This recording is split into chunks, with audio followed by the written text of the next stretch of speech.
Okay, that wasn't in the directions. Call the meeting to order. Will the finance director please call roll? Mayor Jacola. Present. Council President Steinable. Here. Councilor Conti. Here. Councilor Angelford. Here. Councilor McLean. Here. Councilor Workman. Here. Councilor Salvage. Here. Chair Schroeder. Lance Caddy. Lawrence Martin. Here. Robert Waterhouse. Here. Tom Wells. Here. Rebecca Grizzle. Here. Charlotte Wiebe.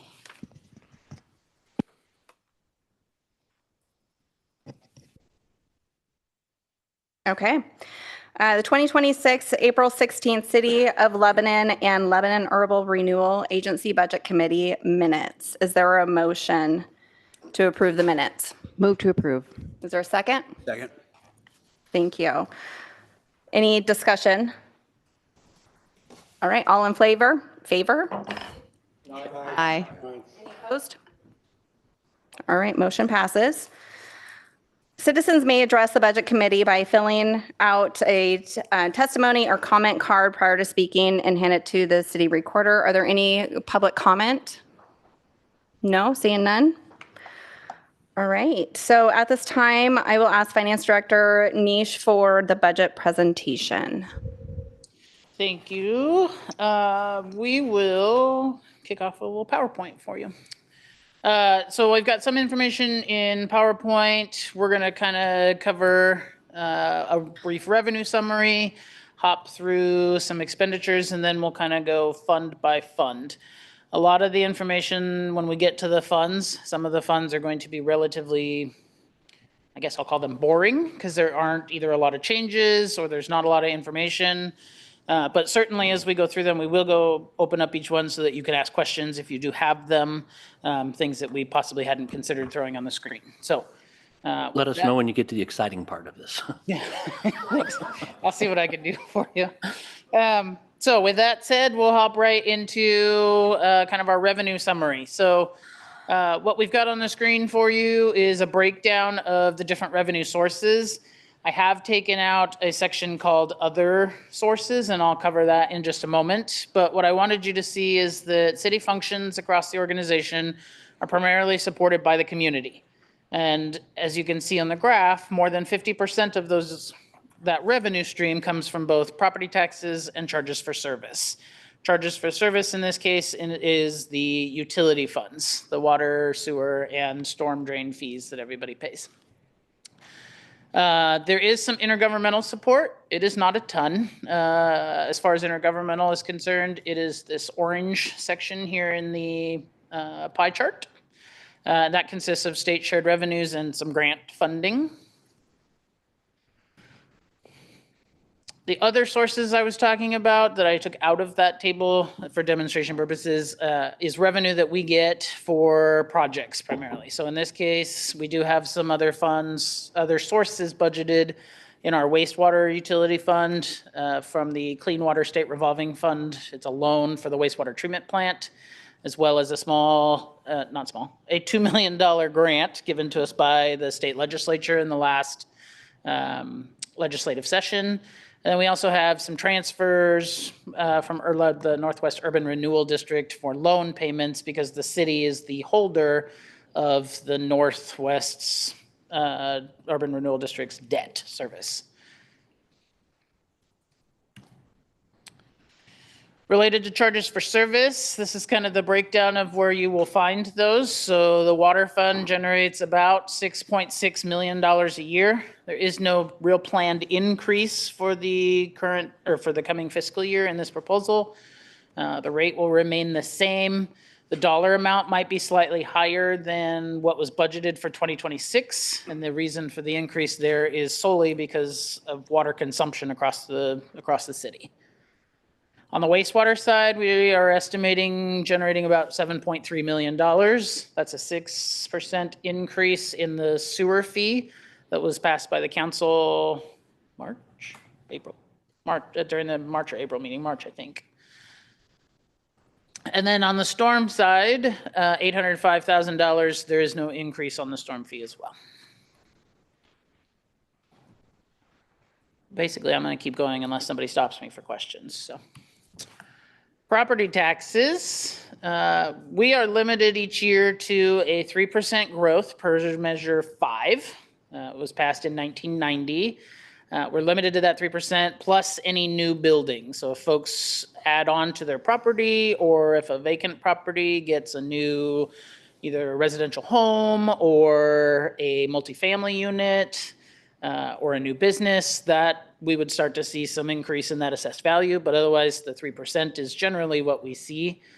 The average assessed value increase since 2020 has been 4.68%.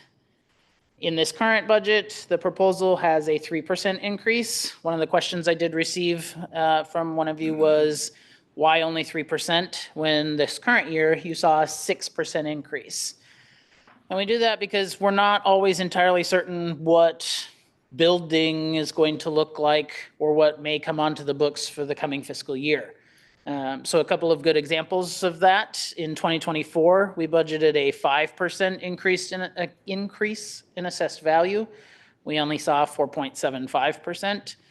This current year, we budgeted 4, I think it was 4, and only saw 2%, about 2% and change. So we decided that kind of budgeting that 3% is, yes, maybe a slightly conservative figure, but also we don't necessarily want to overshoot that budget and then come in with lower revenue throughout the year. So we feel pretty comfortable with that number as it stands. In 2026, this current fiscal year, the county measured assessed value in the city of Lebanon at $1,658,991,000. In 2027, this 1.7 billion is the 3% increase. Then we have to subtract the URD amount. So the amount of assessed value that is dedicated to the urban renewal districts in 2026, that was almost $257 million. And you'll notice in 27 that we are seeing that drop significantly down to 142 million. That is the result of us trying to work through debt payments in the Northwest Urban Renewal District. And as a result, we expect that we will be able to take less in that URD next year so that all of the taxing districts in this area will see some return on investment in those URDs. And then for the downtown urban renewal district, we don't anticipate taking any of that on the URD side, which we'll cover when we get to the urban renewal districts. Now, the assessed value on the downtown district is not a lot, but something is better than nothing, really. So anyways, that's why you're seeing this very large drop in what we are taking in the URDs. With that said, estimated taxes, according to the county and our estimates for this year, was about 6.8 million. That drop in the urban renewal district amount means that we're seeing what we receive increasing more than that 3%. So it's going up to that $7,583,000 figure.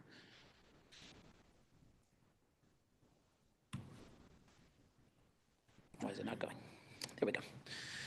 State shared revenue. So we get a portion of proceeds from various, what some call sin taxes across the state. And it's usually based on essentially per capita population inside Lebanon city limits.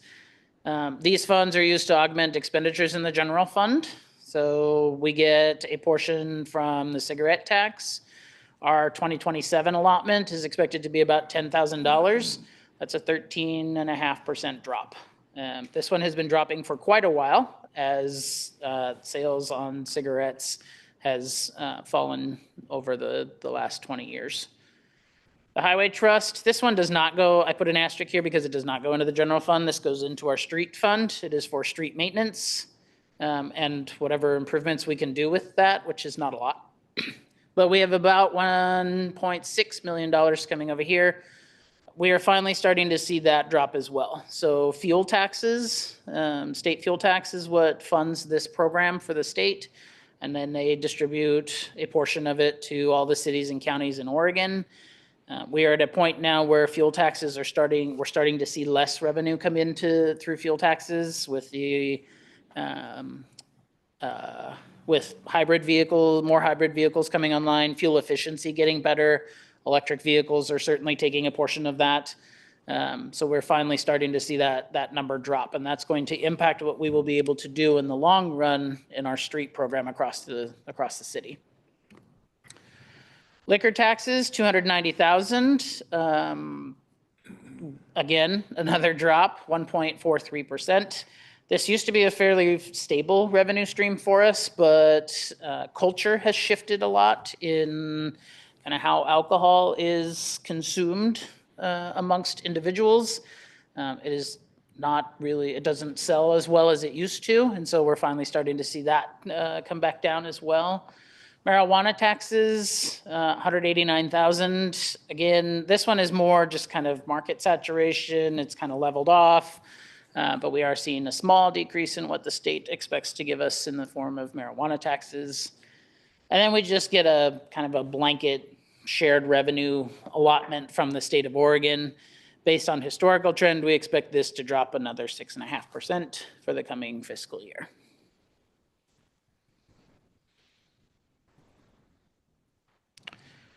On the expenditure side, we have operating expenditures, which consists of our personnel, materials and service, materials and service, not for service is what that should have said.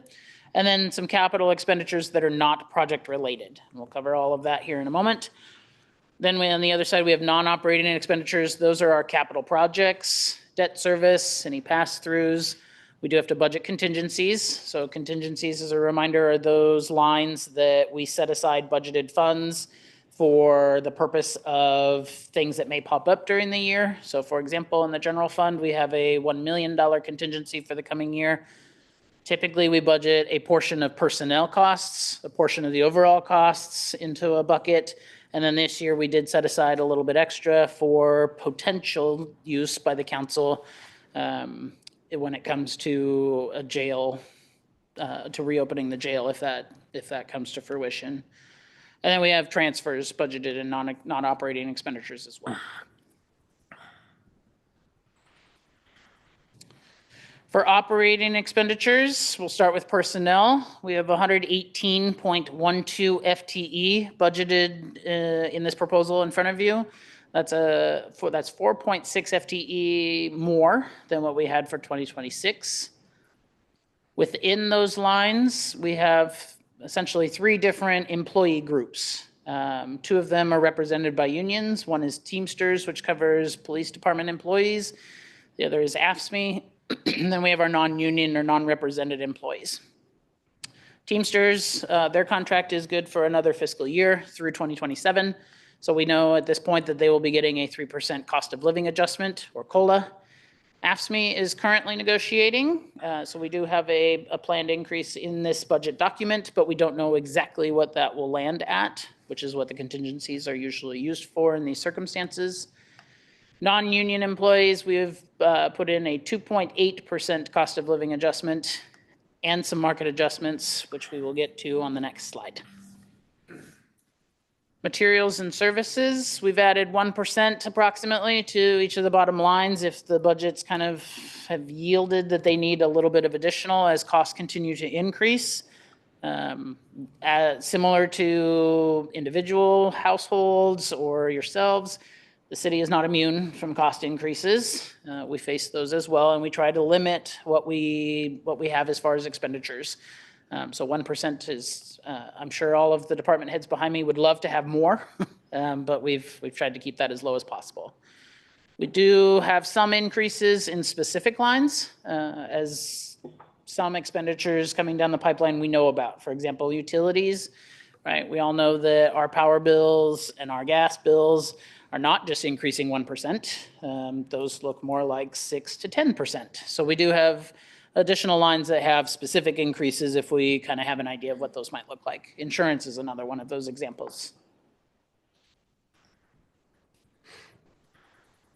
Continuing with the personnel theme, so this is Teamsters, and I meant to put these salary schedules in your budget books, and I didn't do it this year, so I apologize for that.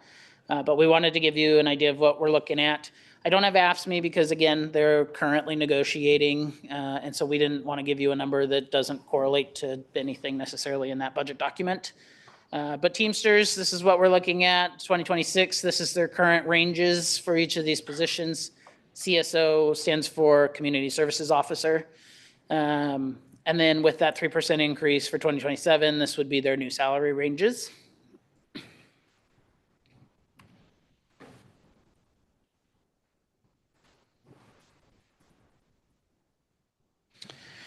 For non-union employees, typically what the city has done in the past is we aim in regards to market analysis to keep our positions within a range of plus or minus 5% when compared to other comparable cities.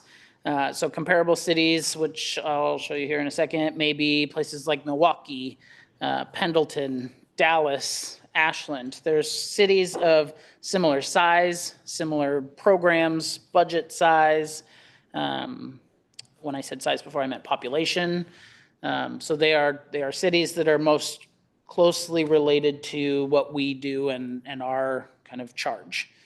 Last time we implemented a market review was a broad market review was 2020. There were a couple of minor adjustments for new positions. If somebody vacated, we maybe did an analysis. And there were some adjustments in 2024 for a few individuals. We recently completed a market analysis for this budget purpose. It was done in March of 2026, and that analysis yielded that 17 out of 20 of our non-union positions were outside of the range of those comparable cities. What does that really mean? This is mine.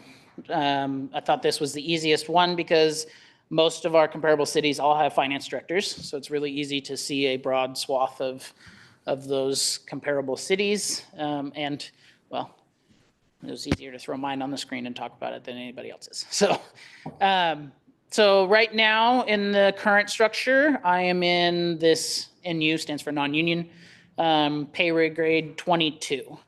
And you can see that based on the information above, my salary, for example, is 11% outside of what the market says that you would normally pay a finance director.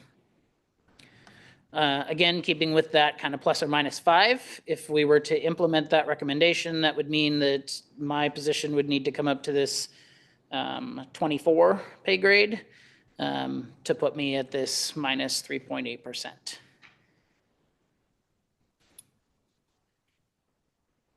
We have 14 positions that we would recommend moving one range. One range is generally anywhere between 5 and 7%. So on the top end of our pay scale or our grades, it's a 7% increase between each of the pay grades. And then after you get past NU 19, then it moves to 5% between each of the grades. So these 14 positions would need to move one. There are 3 positions based on that market analysis that we would recommend moving 2 ranges for a total of 10% each. All of these figures are built into the proposal in front of you. So what you have is inclusive of those changes. Should the budget committee decide to approve this budget, then those would go as well. Excuse me, Brandon, is there a spot in the budget that we can refer back to in the pamphlet that you handed us to look at any of these figures? No, not directly. So it would just be each of the salary lines within the funds that would kind of give you an idea of what the personnel changes look like. So really quick, these are built into the budget, the increases, or they are not built into the budget? They are built into the budget. They are built into the budget. Okay, thank you. Sorry to put you on the spot, Brandon. Is there any way for you to see what the page we're looking at right now, what that actually amounts to in dollars for this year's budget? Yes, I could grab that. And what I will do is when we move into the fund by fund section, I could give you that number. I do have it. But there's some presentations coming up that I can pull it while they're presenting. Okay, thanks. And be able to give that to you. So the takeaway from this is we've got several positions that compared to other cities are underfunded. Yeah, that are under their market comparables. Okay.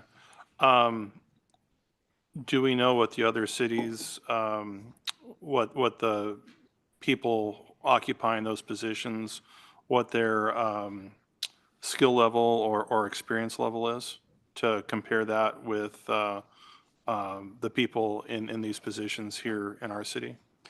We don't generally compare person to person, right? We use the position because the expectation, so for example, with the finance one, the expectation is that a finance director in Ashland would need the same skill set, same classifications or certifications as a finance director here. So we haven't necessarily gone out and said, okay, that finance director there has a CPA and this other certification compared to ours, if that's what you're asking. Yeah, I'm kind of asking those kinds of questions. And then how much of this could be attributed to coming into the role fairly new here in Lebanon? Yeah, so I think that's part of the why we have kind of the range of steps, right? So we have 8 steps in our non-union salary table, and the other cities have either similar ranges or maybe they have 10 steps. The idea being in all of those that if you're newer to kind of that role, or that, like if you're a first-time finance director, you're going to start at the bottom of those ranges, and as you gain experience, you're going to work your way up within the range. Folks that move to bigger organizations maybe are going to start again down toward the bottom of their range at the new place, because one, in bigger cities, the range may be higher. And second, kind of the idea that you got to start smaller and work your way up into those bigger organizations. And so the salary table is kind of adjusted for that, right? Using that step schedule.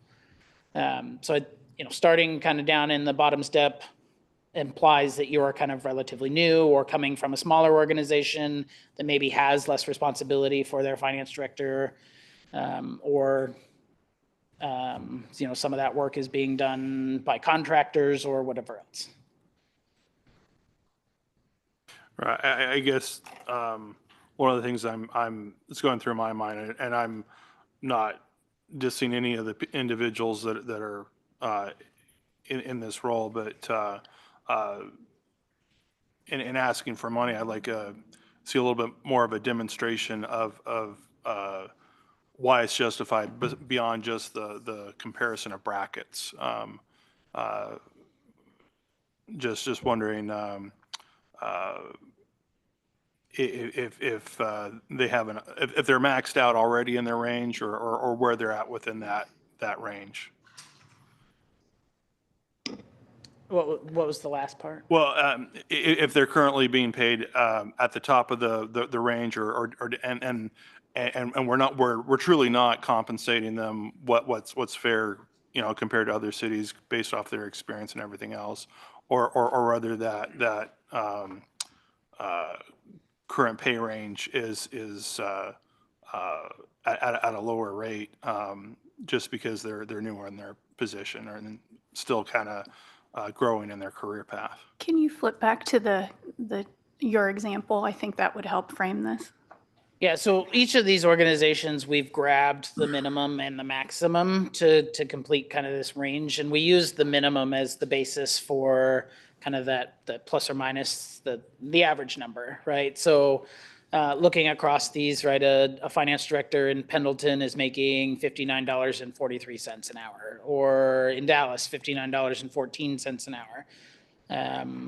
The lowest one being on this table being Central Point at $50.54 an hour, versus Sherwood that's up at $70. Now, some of that is certainly the Portland metro area, or Sherwood is growing very quickly. Some of this is recruitment based, right? And so if you have salaries that either are outside the market range, or you're not attracting people to fill these roles when you are going to search, then that may impact what you then decide to put your salary schedule at in order to recruit the necessary talent you need for these positions. So in this case, what we're basing our average on is this minimum number. In this case, for mine, for example, the $62.38 is the kind of the average starting or step one salary of a finance director in these locations. And so then if you're going to put it, right now, the existing finance director slot starts at $56.16 an hour, which is lower than all of them on the list but Central Point. Not saying that's a reason necessarily for doing so, but I think part of it is you have really good people in these director positions who do a lot for the organization and who are committed to the organization. And so while it may not necessarily impact today, I think you're going to see it kind of more in the long run or as these positions turn over and you go to try to recruit. And we've already seen a lot of that as we've tried to do recruitments for positions. We had a city engineer slot open after Ron was promoted. I think he'd call it promotion. Sure. Just kidding. Promoted to city manager. That remained open for over a year. About 8 months. About 8 months before we pulled that down and decided to do something else as far as reclassification in-house to get us where we needed to go, right? So we are already seeing the impact of some of that. We're just at this point not offering the same salaries that folks can make in other places for similar work, similar classification, similar skill sets. That was helpful. That answered my question. I just have a question again. Is you did touch point on, Sherwood being more of the metro area, Milwaukee kind of being the metro area. Of course, those are the more higher paid demographic. And it just raises concern that our little community that doesn't have a big metro area in the near vicinity, that we would be out going higher than really what our current local demographic can handle. Because looking at the general budget, we're looking at a deficit. And so this just raises concern for me. Yeah, I think that in any comparison, you're going to have highs and lows. In this comparison, the one on the screen for the example, Ashland is certainly not in Portland Metro, is further down south, yet they're they're the second highest comparable salary on the table. So, where Sherwood is maybe the highest, it is being offset maybe by Central Point. So in any sort of analysis like this, you're always going to have a high and a low. Sherwood has a similar population size, has their budget is a little bit higher. I'm looking at Angela because she's going to have some more information about kind of that comparison method. Thank you. Has similar FTE as far as folks that work in the organization. What was the other one? Oh, and I already covered population apparently. So, we try to base them to the best of our ability and to get us a good sizable plot of available positions or comparison points, so that we have a reasonable basis for what we put together. Do we use these same cities in comparison when we're doing union negotiations? Yes. Thank you. And then can you go back to the chart that shows everybody who's 5 and 7 and whatnots? Okay, thank you. I just want to see it one more time. So you had mentioned that you have the figures in your slide as far as what the overall cost would be if in all of these increase to the proposed increase. How does that compare to what we're looking at of over a $3 million deficit?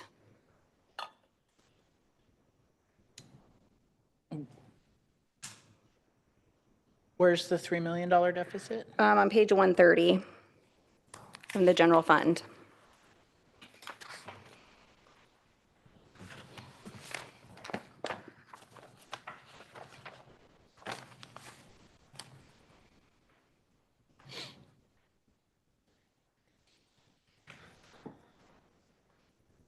She's towards the bottom, the 3.1. Yeah.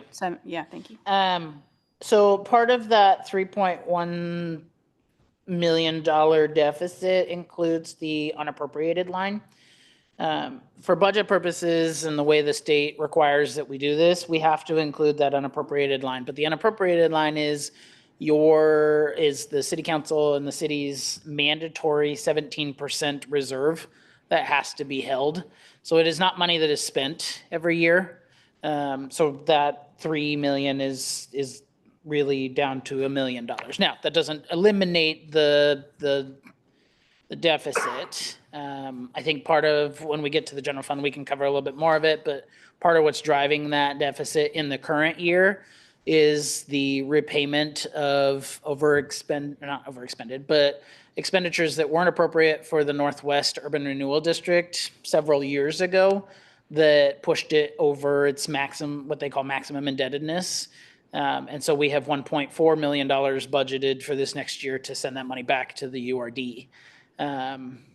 So, part of the deficit spending this year is repayment of kind of past actions.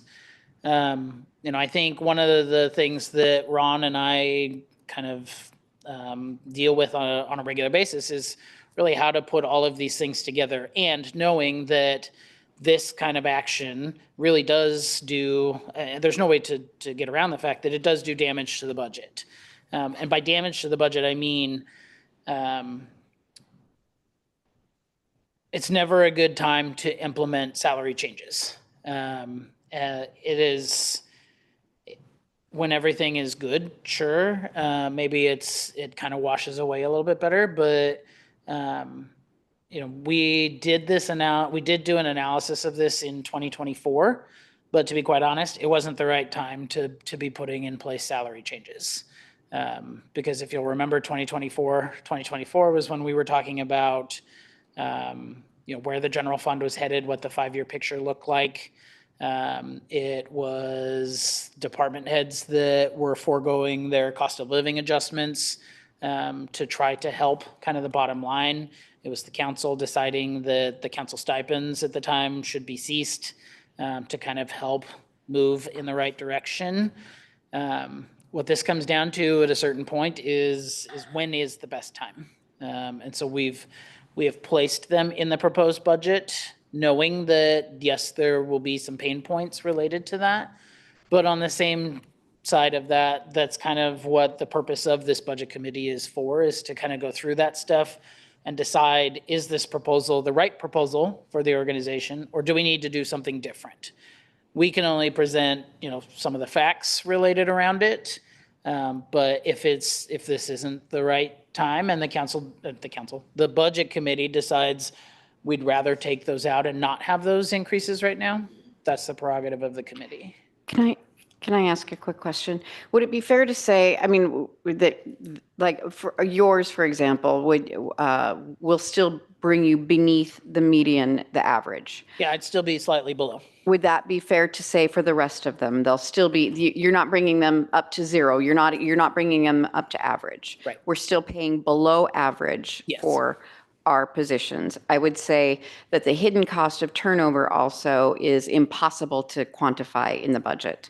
And so that, I think, is kind of what we're preventing. And so I think you have to take that into consideration as well. We're still not paying average, and it's possible that you're preventing turnover, or if you have turnover, you're going to attract slightly higher quality people, or at least not just a little below average people. I don't know.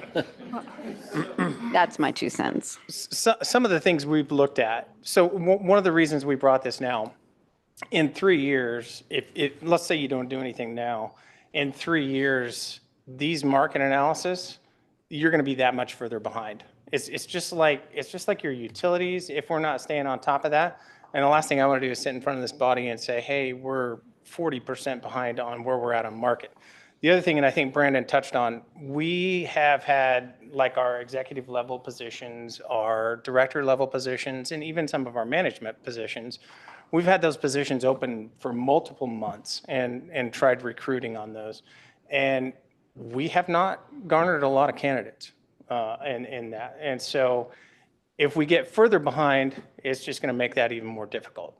not necessarily with the staff that you have now, but as people move on to different jobs and retire, that's where you're going to run into that issue.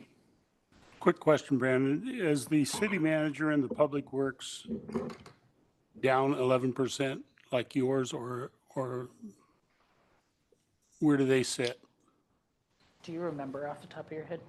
Let me see if I can pull that file up, and I can let you know. I didn't look at theirs specifically.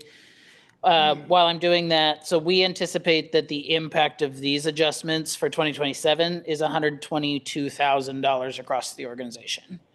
Now, that is just salary. So there are PERS implications for that, right? So it could be another anywhere between 25 to 30% for PERS, and then the Social Security and Medicare, so another 7.45%, 6.5. But probably about 130,000 when you're all said and done is what we anticipate the 2027 impact to be.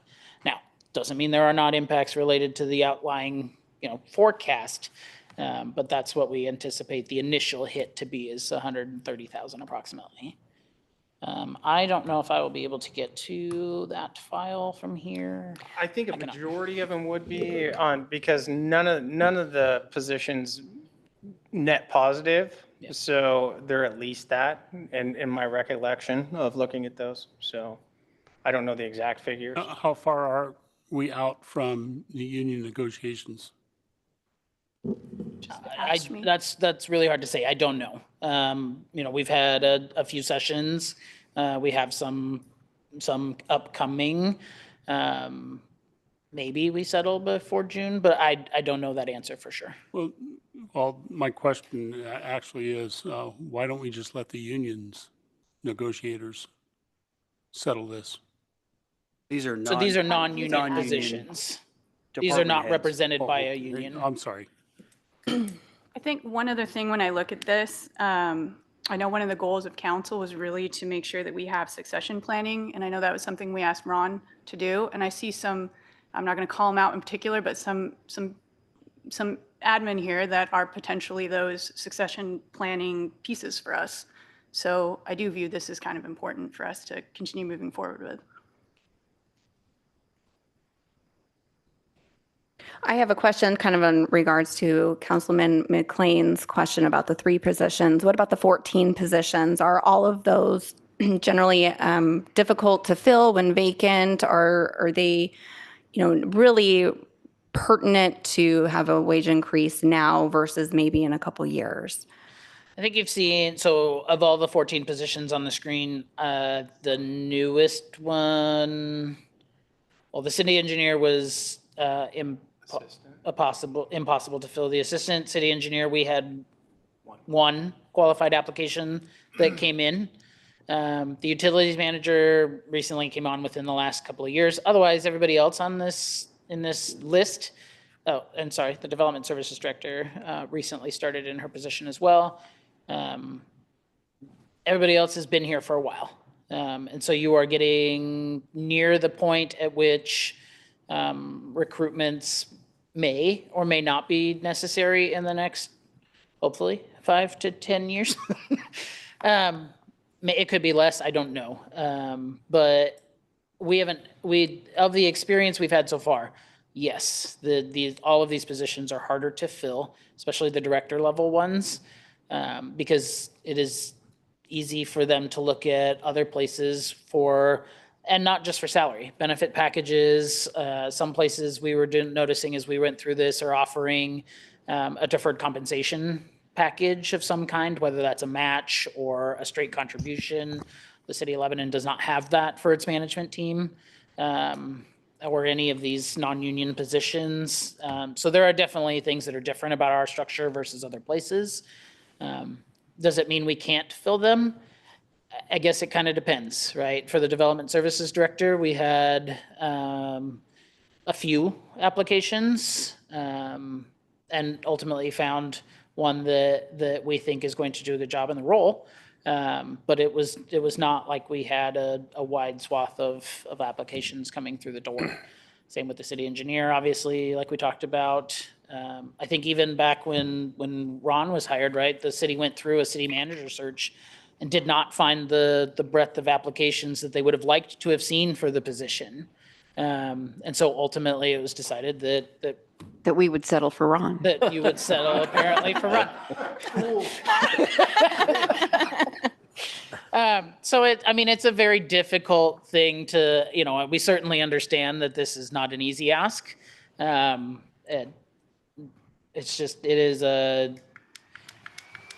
This is where the organization at some point needs to go in order to make sure that we continue to retain and attract the best talent for the organization.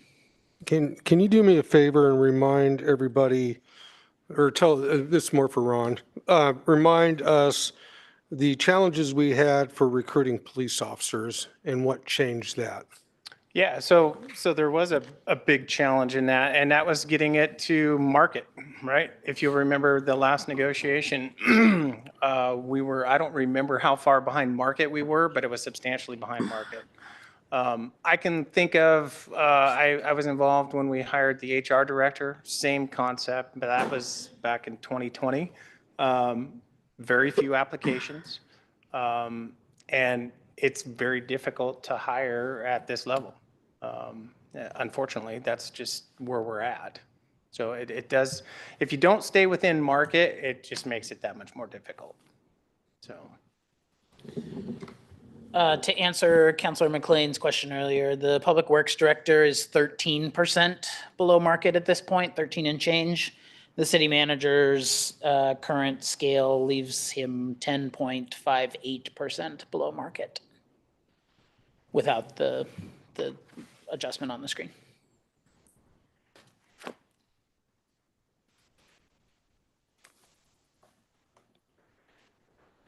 Brandon, what page do I need to look at to find our outlook beyond 27? Because as she mentioned earlier, that overspending by around $1 million this coming budget, what does that look like in the years to come?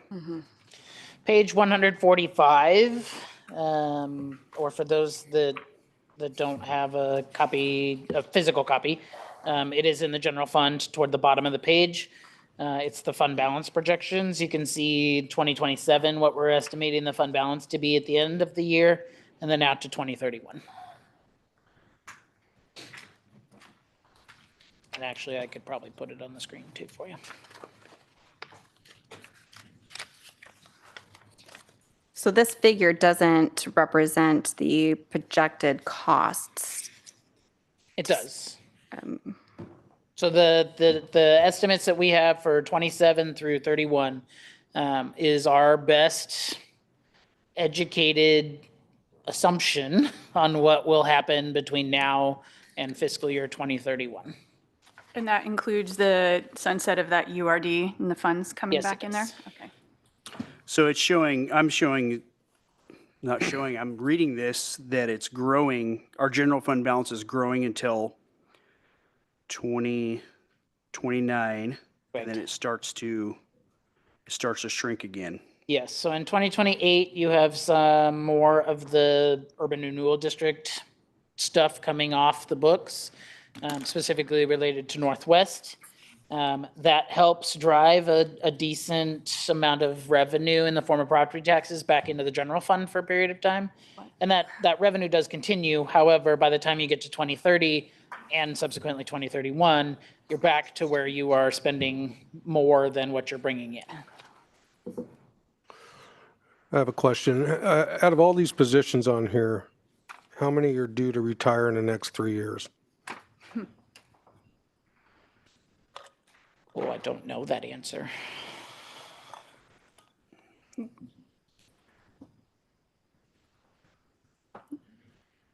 You could make a good guess, I think. Probably 3 to 5? 3 to 5, maybe? That was my guess. 3 to 5. Something there? The bottom one has to stick around for a while.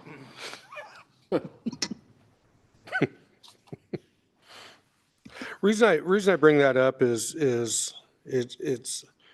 we look at labor markets are competitive just like any other business, right? So the thing with city employees, we have to look at strategic visions of, are we going to be at market levels to be able to pick up new hires for these type of positions in 3 years, 5 years? Okay. Do we want to bite off a big bite then? Or do we want to bite off a little as we go along? That's the question that's in front of us, I think. Because we've seen it. We've seen examples of cities around us that don't keep up, and then all of a sudden they're raising rates 30%, 45%, and everybody, they're running around with their hair on fire. So it's one of those things that you have to look at the strategic vision of it, of where are we going to be at in 3 years? Do we want to get a little bit at, not exactly at market, but we want to get a little closer, just as we did with the police department? And that dramatically increased our recruitment and staffing levels. So that's something else to think about. It's not always about just right here in this very second. So please consider that type of thought. So thank you. I think the city in the past has seen something specifically related to that, right? Specifically around utilities. And Lebanon had to go through kind of a big jump in its wastewater? Water. That's what I was going to say. It reminds me of these conversations when I joined council in 2005, and councils leading up to that for 20, 30 years hadn't wanted to raise rates because they can't, because we can't afford it. So they hadn't wanted to start a capital fund for the eventuality that we came down to, and it came down to no water or expensive water, and that was the council's choice at that time. So that's what this reminds me of, kicking the can down the road. And having been a part of the budget process since 2005, I would say every year we say, this just is not the year for this. Every year it's not. I've never seen a year where it was a good time to raise rates or be competitive in wages. There's never a good year. So if you wait for a good year, we'll completely fall behind.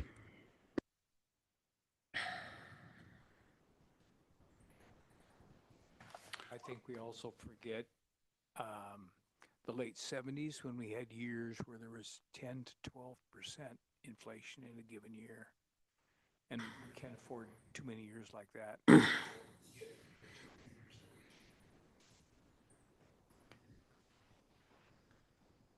And I don't want to see some of those positions retire, and then all of a sudden now we have to increase what the salary range was for those positions. So someone that's been here for 20 years, and then we're adjusting it because we can't find someone to take that same job. And now the new person's going to be making almost as much or perhaps even more than the person that had just spent 20 years in that role.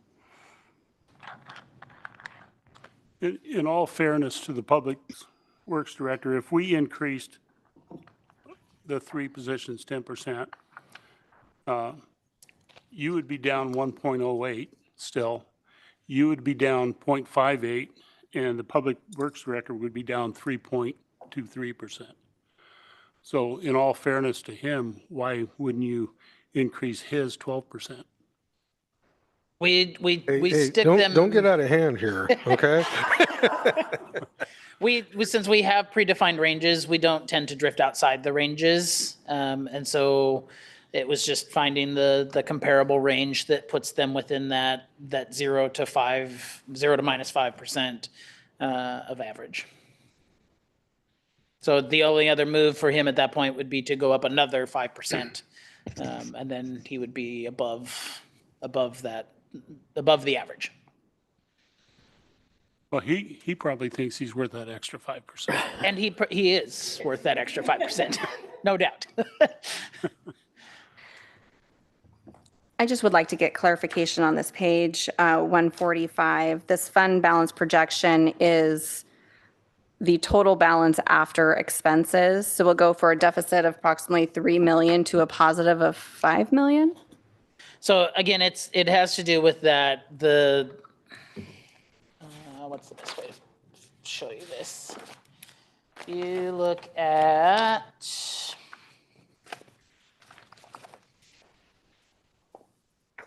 if you look at page 130, it's the comprehensive fund summary in the general fund, and I will put it up on the screen too.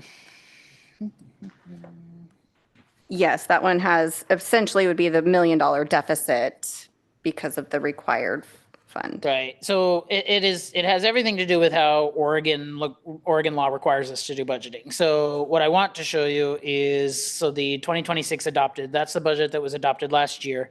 It includes a almost $2 million unappropriated number. That's your 17% required reserve.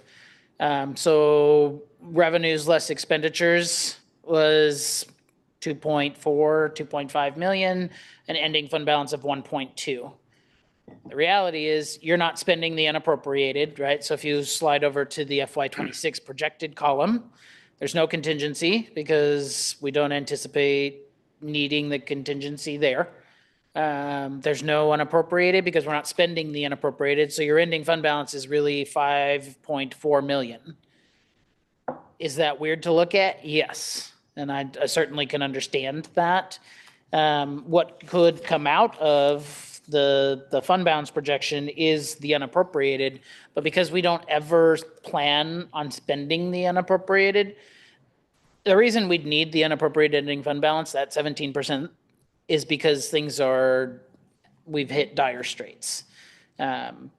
In the 5-year plan, we don't expect to need to dive into that 17%.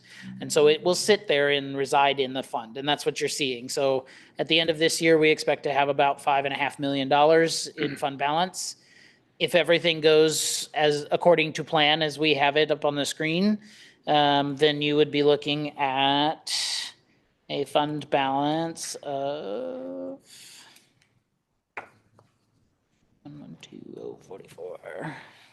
Except I can't do math that way. 2,044. Oh, come on. 2320 753. Should have just done it in my head. $4.4 million. And then if you don't spend that contingency, you add another $1 million to that, and you're left with $5,495,000. But because of the way the state requires us to budget it, I have to put it in contingency and I have to put it in unappropriated, which artificially reduces what is in the ending fund balance. But the assumption is that all three of these components, ending fund balance, unappropriated, and contingencies, are all essentially a part of that ending fund balance. Thank you. That's part of that government accounting practices piece, is that right? That gap funding? The state requires us to budget every dollar, whether we plan to use it or not. And so that's why we have to display it in this manner, and that's part of the GASB, the Government Accounting Standards Board's rules related to full accrual and modified accrual. There's a whole host, and all of those rules in the beginning of your budget document that I know you all read through. Thanks. All the legal jargon. ORS 294 dictates how we put this on the screen, and it is relatively confusing in that regard, but the assumption is all of those will roll into fund balance at the end because you're not planning to use them.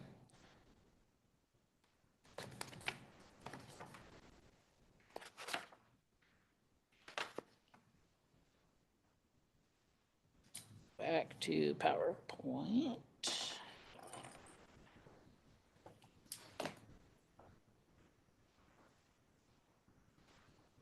Any other questions on the salary stuff before we move on? Okay. I would be remiss if I did not put in a slide about PERS, everybody else's favorite subject. We are required as a public entity to participate in the public employee retirement system for the state of Oregon. Back in the 1990s, there was one opportunity for organizations to jump out and do their own thing. The city of Lebanon did not do that. And so here we are. ORS requires us to participate. There is no getting out of it. We are also at their whims when it comes to how they invest those funds. The Oregon Short-Term Investment Board and the PERS Board are the ones that drive the investment pool for the overall PERS fund. And as I'm sure you all have heard a lot about, PERS is not well-funded as far as it has a rather large unfunded liability. We pay for that in the form of our rates. So for each employee, we budget anywhere between it's 18 and 26%. And then there is a 6% contribution that is picked up. So anywhere really between 25 and 30% or more paid for each employee that goes into the public retirement system. And the idea with the higher rate is we're helping pay down that unfunded liability. That unfunded liability comes from folks who are retiring that the investment fund is not keeping up with required assumptions or what they imagined it was going to generate. So for ever, the PERS fund said every year we will generate 6.9%. It did not. Really, it generated significantly less. In some years, it lost money. And every year that it generates less than that 6.9%, that unfunded liability grows. So we're paying for essentially that debt, that need to fill the hole so that everybody gets their benefit payments when they retire. Hopefully someday that will get rectified. The PERS board did recently, within the last 2 years, change that 6.9% assumption to 6.8. So we're making progress in the right direction. Subsequently, after moving to 6.8, the fund only earned about 5.6%. So, however, any change that they make on the assumed generation as far as investment earnings also grows the unfunded liability, right? So even the move from 6.9 to 6.8 generated additional unfunded liability for the fund. So it's not a great thing. We certainly understand that it's a frustrating component of our costs. It is one beyond our control. If it's me talking, the only way to get out of this mess is the state has to intervene at some point. Cities and counties and school districts, special districts, they can't afford to continue shouldering the burden that is PERS. But so far, the state has not been able or willing to step in to fix that problem. So we continue to pay for their assumptions. Brandon, when I was talking to you about this, you had an interesting example, $160,000 salary department head. The city of Lebanon was paying additional $46,000 or $47,000 on top of that salary in PERS. And that's a huge And hit. the fact of the matter remains that not all of that contribution to PERS is really going towards that person's future pension. Instead, it's going to pay for the people that retired before them, a portion of it. So that amount of money we're paying is not even covering what they're going to eventually have. I don't want to get too ahead, but are you going to talk about the pension obligation bond fund and how that affects this? Yes. Okay. Here or later? Later. Okay. My normal frustration with PERS is we all pay for it. I mean, the city pays for it, but we're all paying for it. Like gas goes up, we all pay for it. So that's a tough one for people to swallow, and I feel it.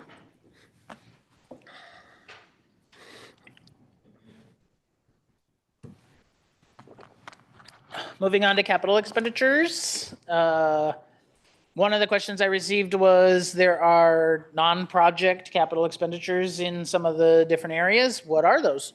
So here they are. In the water plant area, water plant operations, we have about $1.1 million budgeted. Those we have budgeted for membrane replacements, some capital replacement at the water treatment plant. So equipment that either pumps or motors that may go bad and need to be replaced. And then there is some small vehicle lease that we have to pay annually for the truck out there.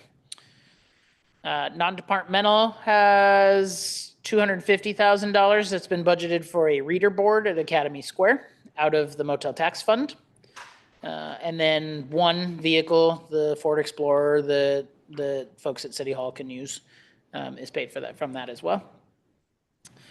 Wastewater, again, capital replacement related to the wastewater treatment plant, anything that goes bad and needs replacing in the middle of a year. It saves Jason from calling me and giving me a panic attack when he says I need $1 million to spend. Other equipment, and then again, vehicle leases. You're going to notice a trend with the vehicle leases. It shows up in a lot of places. 2 years ago, I think it was, we signed with Enterprise Fleet Management to handle our vehicles. So we pay a lease payment over a 5-year span. But the idea with that is we're not actually going to we don't actually keep the vehicles for the 5-year span. Yes, once we get rid of the vehicle, the lease goes away, but it really gets pumped into another one. But typically with the government contracts that we can procure those vehicles, or Enterprise can procure them for us, the government rates mean that then we can turn around and either sell them for more money and make money on that truck, or in most cases still get out ahead as far as when you start to consider maintenance, tire replacements, that kind of stuff, normal wear and tear items. So an analysis back then showed that we would save about $750,000 over a 10-year span by moving to this kind of vehicle lease program and letting them manage that for us. So that was a decision made by the council a couple of years ago. In Lynx, there's a bus. They will buy a new bus next year. That's grant funding, not coming from the city. Police department, we have 2 vehicles budgeted for next year. In the outlying fiscal years, it goes back to 1 once they've kind of got their, all their vehicles kind of turned over in a timely fashion. Water utility, so that's what we call distribution. That's the folks out taking care of water lines, to getting the water to your house. There's some capital money budgeted there for just miscellaneous water line repair, leaks as they pop up. We need some funds to be able to go out and address those issues. On the collections side, or wastewater utility, so not at the plant. Again, this is out in the thick of it, I guess. Some manual rehabilitation and some vehicle leases. Streets, the only non-project capital funding there is related to vehicles. Same with parks. In storm drain, we're buying a ditch mower. And then at the senior center, some minor office equipment is budgeted.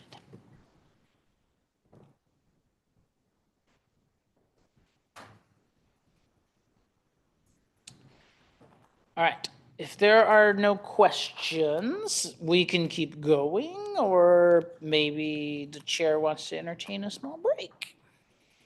Oh. Either way, I'll leave it up to you all. Does the committee request a break, or would like a break, or would like to continue? I'm good. I think All right, we're going to keep going. here we go Going then. forward, Here we go. earn that money. Earn that money. That's right. Okay, I am going to start slightly out of order in the fund by fund review. And that is because we do have some guests that are making presentations, and I didn't necessarily want to make them sit through conversations about general fund, internal service funds, utilities, and then finally get there. So I was trying to be kind. So we're going to start with the motel tax fund. Somebody's bound to ask me what page that falls on, and I'm going to tell you it's on page 226 of your budget document, if you have a printed copy. The motel tax fund is where our transient lodging tax goes. So that is a 9% tax essentially that's attached to any short-term rental inside Lebanon city limits. So like at Best Western or any of the motels in town, or if you have an Airbnb or any of those types of things, there's a 9% tax that's generated. That is for this city. It stays with the city for the purpose of tourism promotion or other tourism purposes. They used to basically use the words heads and beds, right? So folks coming to town, you are bringing folks to town for a tourism purpose, or yeah, that's pretty much it. Right now, that distribution is 70% tourism, so 70% of that money remains in the motel tax fund. 30% goes to the general fund to support tourism type things. So think, police services, building and planning, or just planning, I guess, economic development, those types of things. The state recently, through House Bill 4148, passed in the last legislative session, said you can move those distributions to 50% motel tax or TLT, tourism, and 50% into whatever else you want. So since ours goes in the general fund, that's where we would intend to put it. That change takes effect January 2027. To keep things simple, and because we have code changes that would have to be made, we decided we will leave our existing distribution, the 70-30, through this 2027 fiscal year in the proposed budget. And for 2028, we will make the recommendation that we change that to the 50-50 instead of going in January. It just was easier to than trying to deal with a mid-year change type of thing. So with that, we have two presentations. First up will be the Lebanon Downtown Association. Ron and I will relinquish our spots at this desk so they can come up here and do their presentation, and then we'll be back after that.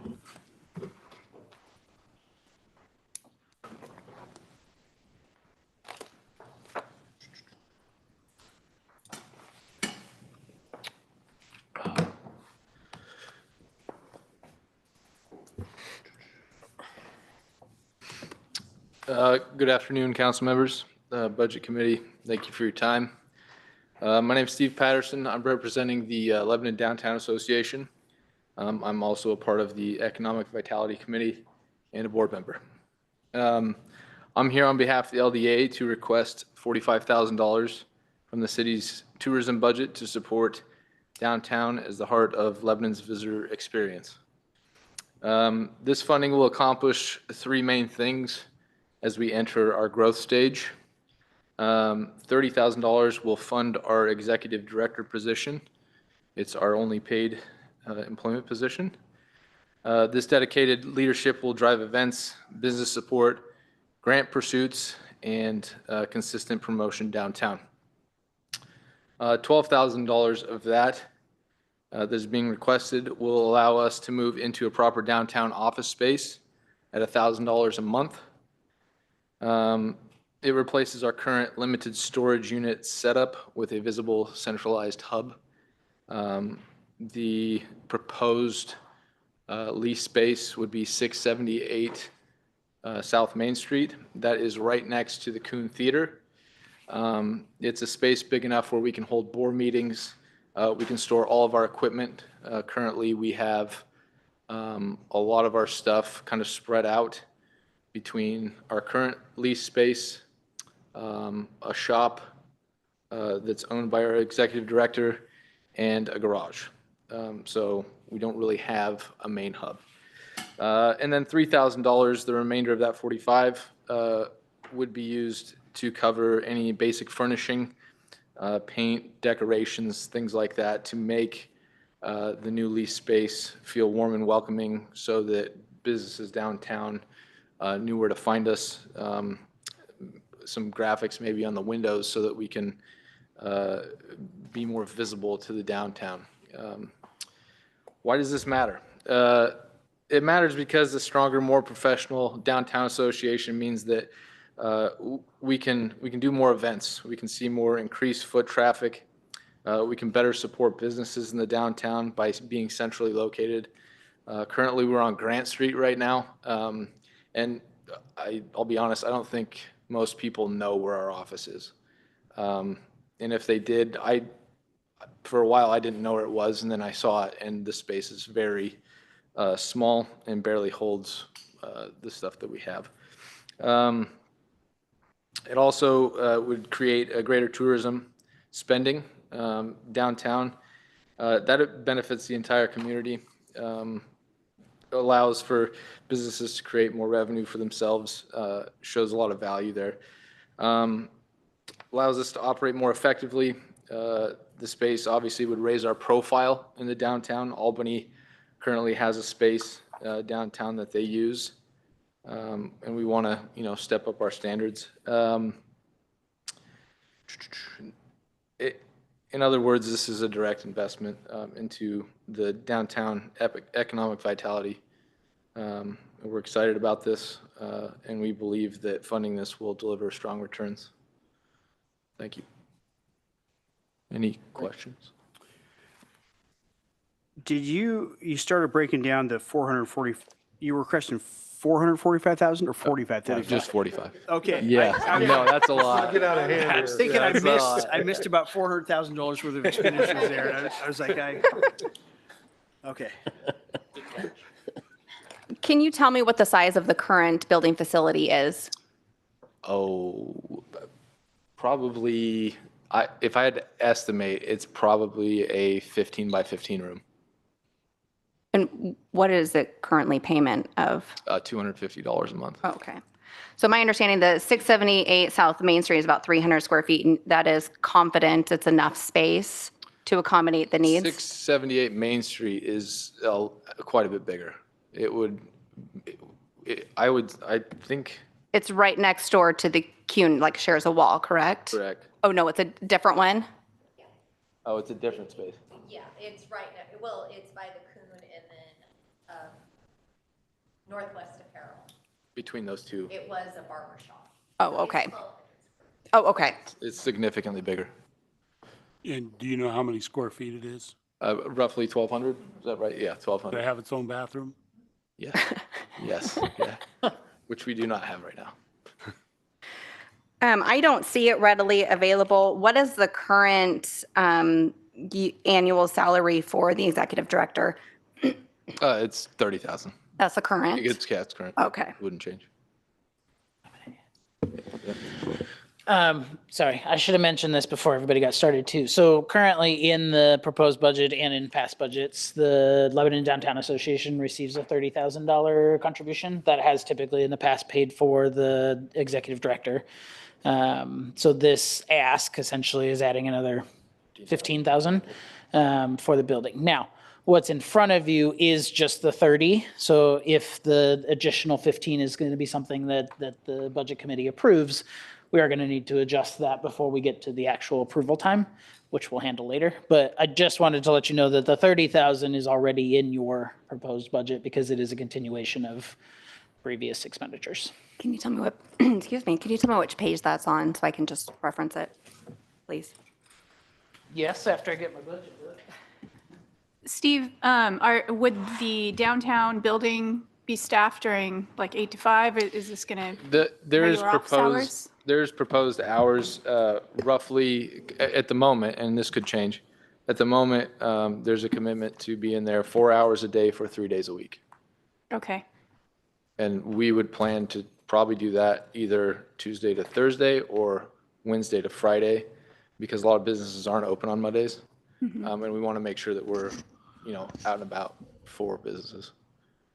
Are you still doing the $100 a business for the Downtown Association? Are you still doing that? 100 hours. It was $100 Membership. membership. Oh, yes. Yes, that is renewing. We have 78 members currently. And so that goes quite a long ways. And we're having a renewal rate that I think was about 78% so far. Most of our renewals happened in February, and we have, I would say, 5 to 10 a month, depending on the month. Sure. So That's an annual fee, right? That's not correct. monthly. Annual fee. Page 228 of your books has the breakdown of expenditures, and they're not broken out by, those specific lines, but this specifically falls into the city grants section in that $100,000 line. As part, the 30 falls in there. So I take it, I know every year we've done the 30,000. This is going to 45. The 45 is because of the increase in rent, lease rent. Correct. And we've also talked about how this would be, the extra 15 would be kind of a one-time deal, because the goal would be then to have the LDA fund the lease from here on out. That's what I was going to ask, if this will be a reoccurring 15,000 additional. The plan is not to have that be the case. If I remember correctly, that kind of was the plan from the beginning of even I think we started at 25 for downtown. Like, look, we just need seed money to get it going. Right. And Not that, because because I love what the Downtown Association is doing. My question is, Brandon, does that leave us enough? Do we have enough in there? Does that leave us enough to operate the grants that we currently manage that I'll be going over in a minute, and as well as operating a visitor center? Yes, so currently, if you look at page 227, we estimate ending fund balance in that fund at $445,000. So adding another 15 to it is not going to, it's going to leave everything else Plenty of intact. room in there for that. And this is, to be clear, it's a motel tax. This is not money that the citizens of Lebanon are paying. Basically, visitors are paying this money. Correct, it is coming from those taxes applied to short-term rentals.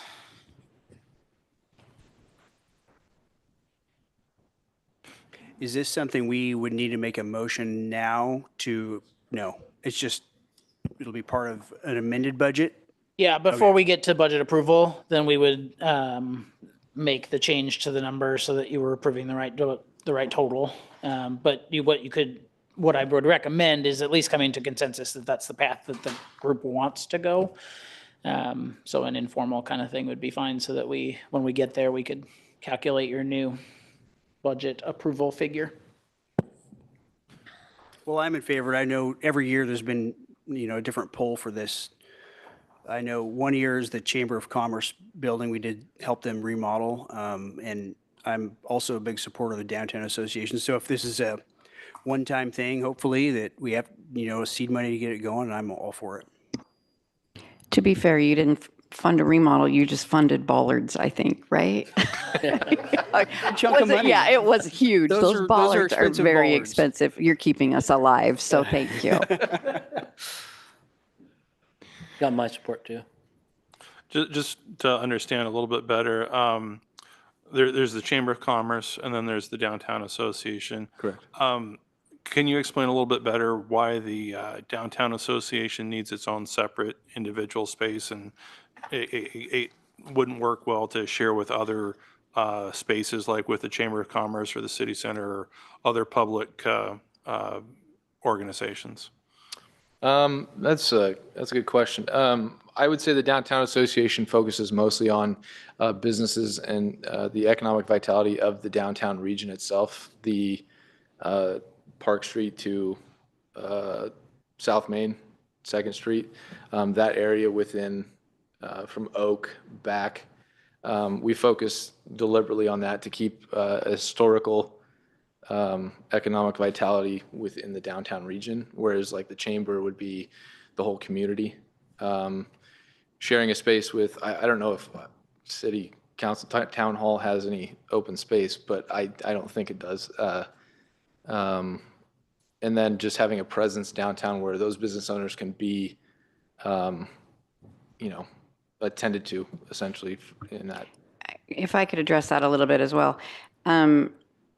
You have a lot of members downtown that are also members of the Chamber of Commerce. Yep. There's a lot of things that the Chamber brings, networking opportunities and business to business and education and legislative contacts that we do that isn't really a focus of the Downtown Association. You have a lot of very small businesses that are not really necessarily interested in any of that and aren't interested necessarily in the things that we offer. And it's significantly, historically has been free to be a part of the Downtown Association. And even now it's significantly less expensive for a business to do that if they want to, if what we offer is not necessarily what they are looking for.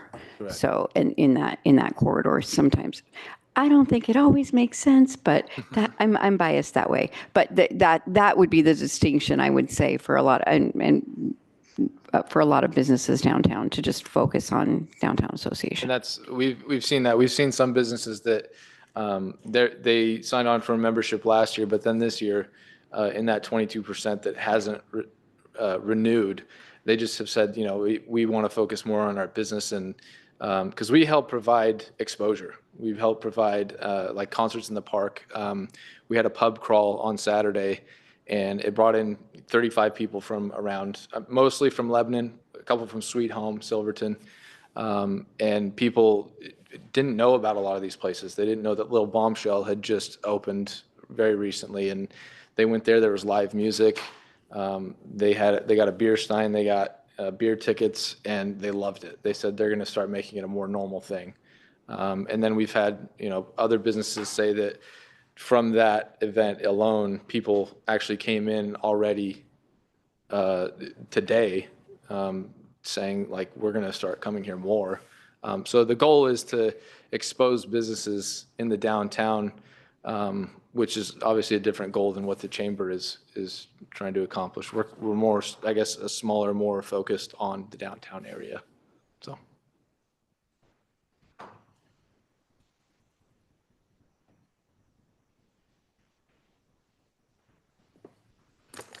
I don't think there's any more questions, are there?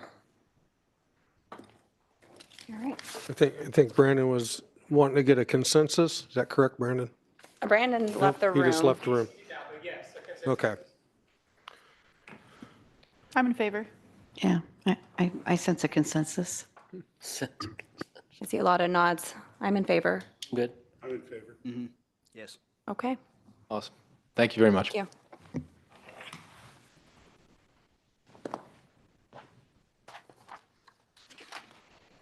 You're going to take over for Brandon? I'll take over for Brandon. I'll be your finance director for a minute.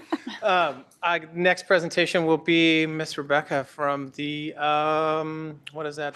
Lebanon Chamber of Commerce, thank you. Thank you very much. Yes. All right, so the city does contract with the, so we handle tourism dollars in two different ways. The city contracts with us to, if you want to go to the next slide, the first thing that we do is, oh, it's me. Never mind. Somebody go to the next slide, for God's sake.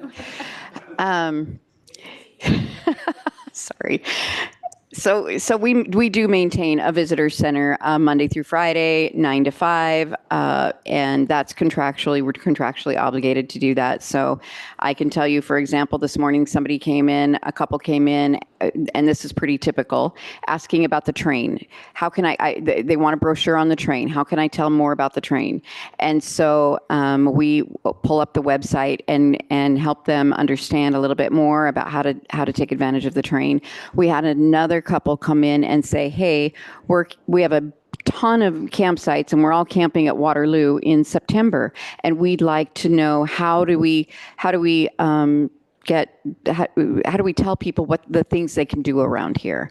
And so I heard Mary out in the lobby just kind of going over, giving some resources, visitors guides that we produce for those kinds of things. So we're constantly operating on the phone, email, in person.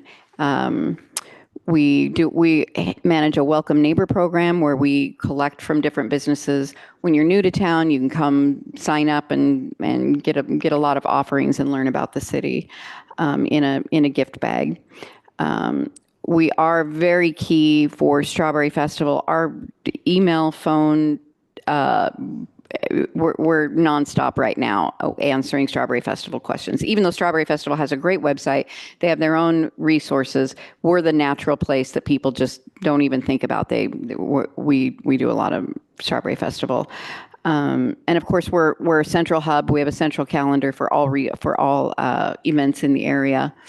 And then if you're thinking about moving to Lebanon, you may call and request a packet of information about Lebanon. We send a lot of information out, or you just maybe call asking questions. We manage a tourism committee.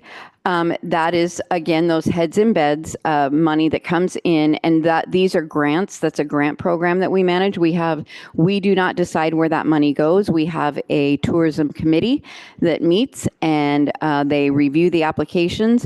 The city council has asked for this allocation to try to be the applications 25% sporting events, 25% special events, 10% tourism connection with the big picture, and 40% special projects. So it might be helping to fund. I know that gosh, back in Shelley's day, I think the special project was that big reader board sign. I don't even think she lived to see that reader board get implemented, which is sad.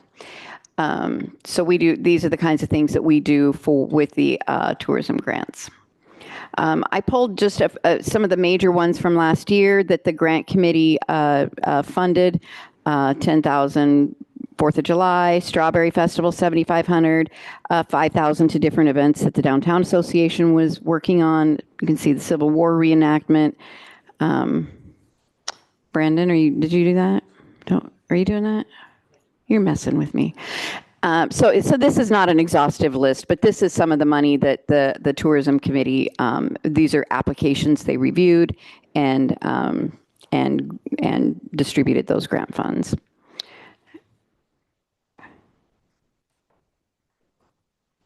It's not, yeah, that's pretty much it. Unless I'm happy to answer any questions that anybody has about. You're not asking for money? I'm not asking, well, I mean, you're currently contractually obligated to me for now. I mean, you could change that. Well, you can't. Well, you can. That is not the work of this committee, and you're welcome to do that. At one point, I know they talked about saying, oh, there was a bunch of volunteers that were going to open a visitor center, like for what you are paying the Chamber of Commerce. You cannot operate a visitor center, but we're happy to let you try that. So at the moment, contained within the proposed budget, and as has been past practice, there's 40,000, I think for the visitor center, and 45,000 budgeted for those grants that she was discussing. Those are currently contained in your proposed budget. I think she said 50. I did say 50, but it is 45. I should verify. Rebecca Wells, he's finding that. And since the owner of the hotel isn't here, or the manager, do you have a good idea on the occupancy rate or the filled close to capacity rate on the hotel? He has a pretty good occupancy rate right now. I'll tell you that he is part of our tourism committee, and that's invaluable because he can say, last year for the Civil War reenactment, or that's not a very good example because they camp out in their little tents. But he can say when we get an application in, I can tell you we booked 7 rooms last year, and that helps the committee know that it's perpetuating the fund. These are events that put heads in beds. When it comes to one-day events, we used to max out at $500. Holidays in the park, no people aren't coming and spending the night. That's not putting heads in beds, but it's a pretty important event for the city. And so the concerts in the park, same thing. These are going to be lower dollar items. We used to max out at 500. We bumped it to 1,000 during the COVID years. We had income that we weren't spending because there were no events. And so we ended up with a large fund balance in that, and that the committee felt like we need to not hang on to this money. This isn't to build a fund, so we pushed people to apply for more money, and now we're back down to current funding levels. So the committee might go back down to $500 for a one-day event and kind of look at reining that back in. So funding has been back to normal now. Does that answer your question? Yeah, I think so. I mean, I'm always, this section of the budget every year is kind of nice because it's not money that me or other taxpayers of Lebanon have contributed. This is almost free money to a degree. And every year it makes me think, like, do we need another hotel in Lebanon? Do we need more events that bring people to hotels? It's an interesting topic for me. Yeah, that has definitely been a discussion, I can tell you. Between the new campus with Western University, and I think Chris Brashears, who's the manager of the current hotel, would tell you that he thinks there's a market for a short-term stay, like that isn't like a hotel, but what do they call those? Short-term residencies. People Airbnb. Well, it's kind of a hotel for perfect extended stay. So for a facility that has a little bit more of a kitchenette, and somebody that I know I'm going to be here I'm on a construction project, and maybe I know I'm going to be here for 2 months, 3 months. Sometimes it goes beyond a regular hotel's ability. You want to make somebody a little bit more comfortable. So there's and with the new campus, there may be, that the market will drive that at that point. It's certainly when you talk about, Albany having their downtown association have, hundreds of thousands of dollars from, I don't know what they currently get. I knew at one point it was like four to 500,000, I think, years ago that they got free money. I mean, that I want to say free money because, the chamber, for the most part, we're dues. We have to raise a lot of money to operate that chamber. So it would be nice to just like, oh, this money comes in. Although when you live by that, you die by that. And with this new funding coming in, the funding changes that, the city in Albany, you can bet, is going to be dialing back that funding that's just going out free money. So, yeah, but the purpose of that money, you can't just spend that money for anything. It's very driven by the legislature, and it has to be tourism related. And I think in both in the Downtown Association and the Chamber and the Visitor Center, I think Lebanon does a really good job of that, if I say so. So currently in the budget, it used to be 40 and 45. So it was 40,000 for the chamber operations and 45 for the grant program. 2 years, maybe last year. Rebecca came before this group and asked, she said, we need a little bit more for the tourism part, the operating the tourism center. Yeah. So we want to make that 42,000 for the tourism operations and 43,000 for the chamber grant program. So that's where it currently resides. Yeah. It's a bargain. So if my understanding is correct, like that's 45, and 40, or maybe 50 for the 45, the other 45. So that's 130 or 135. And so next year when we do half and half, assuming that's something council is interested in, we're still good to go on that. Love it.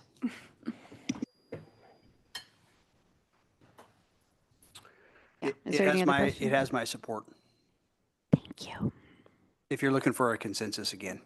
That one's already in the budget, Yeah. so Oh, never mind. consensus is great But so I that everybody appreciate knows, but I'll go along with that.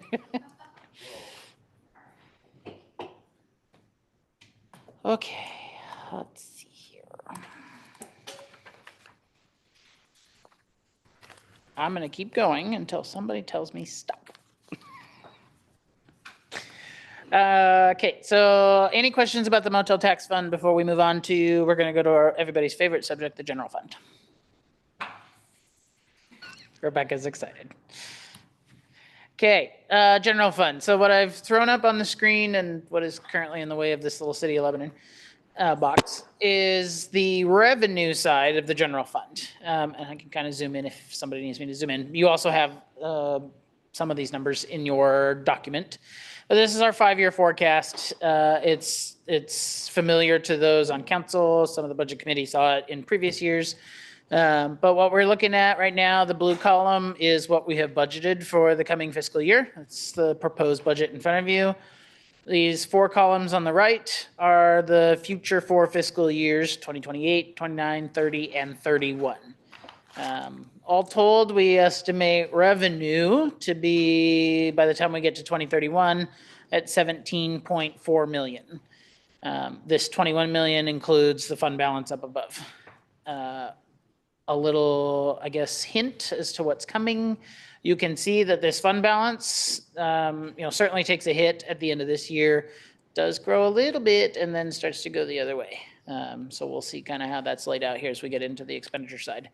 But no real surprise based on some of the things we've talked about already. Property taxes, we do see increasing a little bit more than kind of that 3% annual growth for a couple of years as we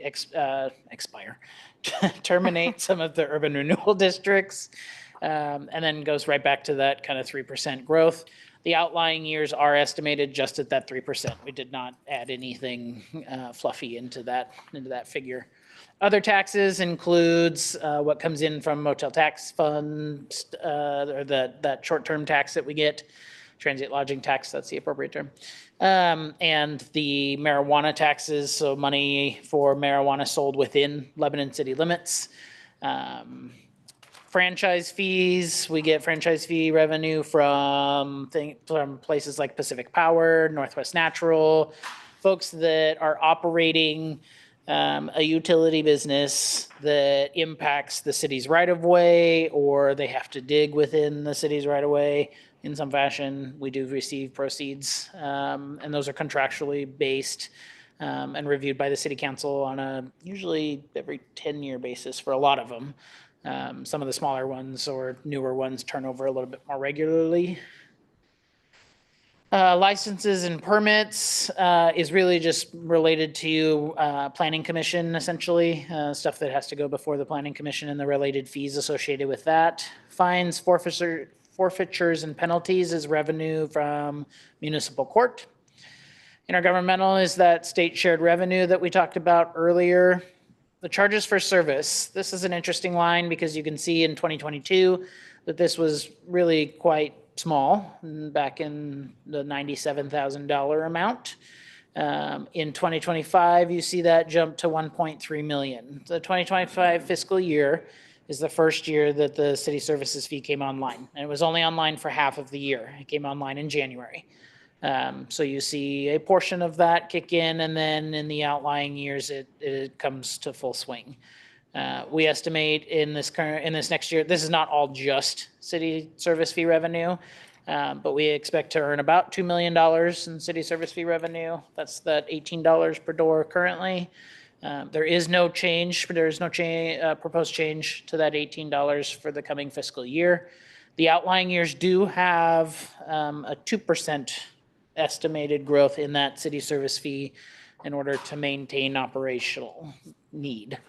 Now, that has to go before the council every year, so it doesn't just get pushed through, but certainly in our recommendations in the future, dependent on expenses, then we may need to make that recommendation.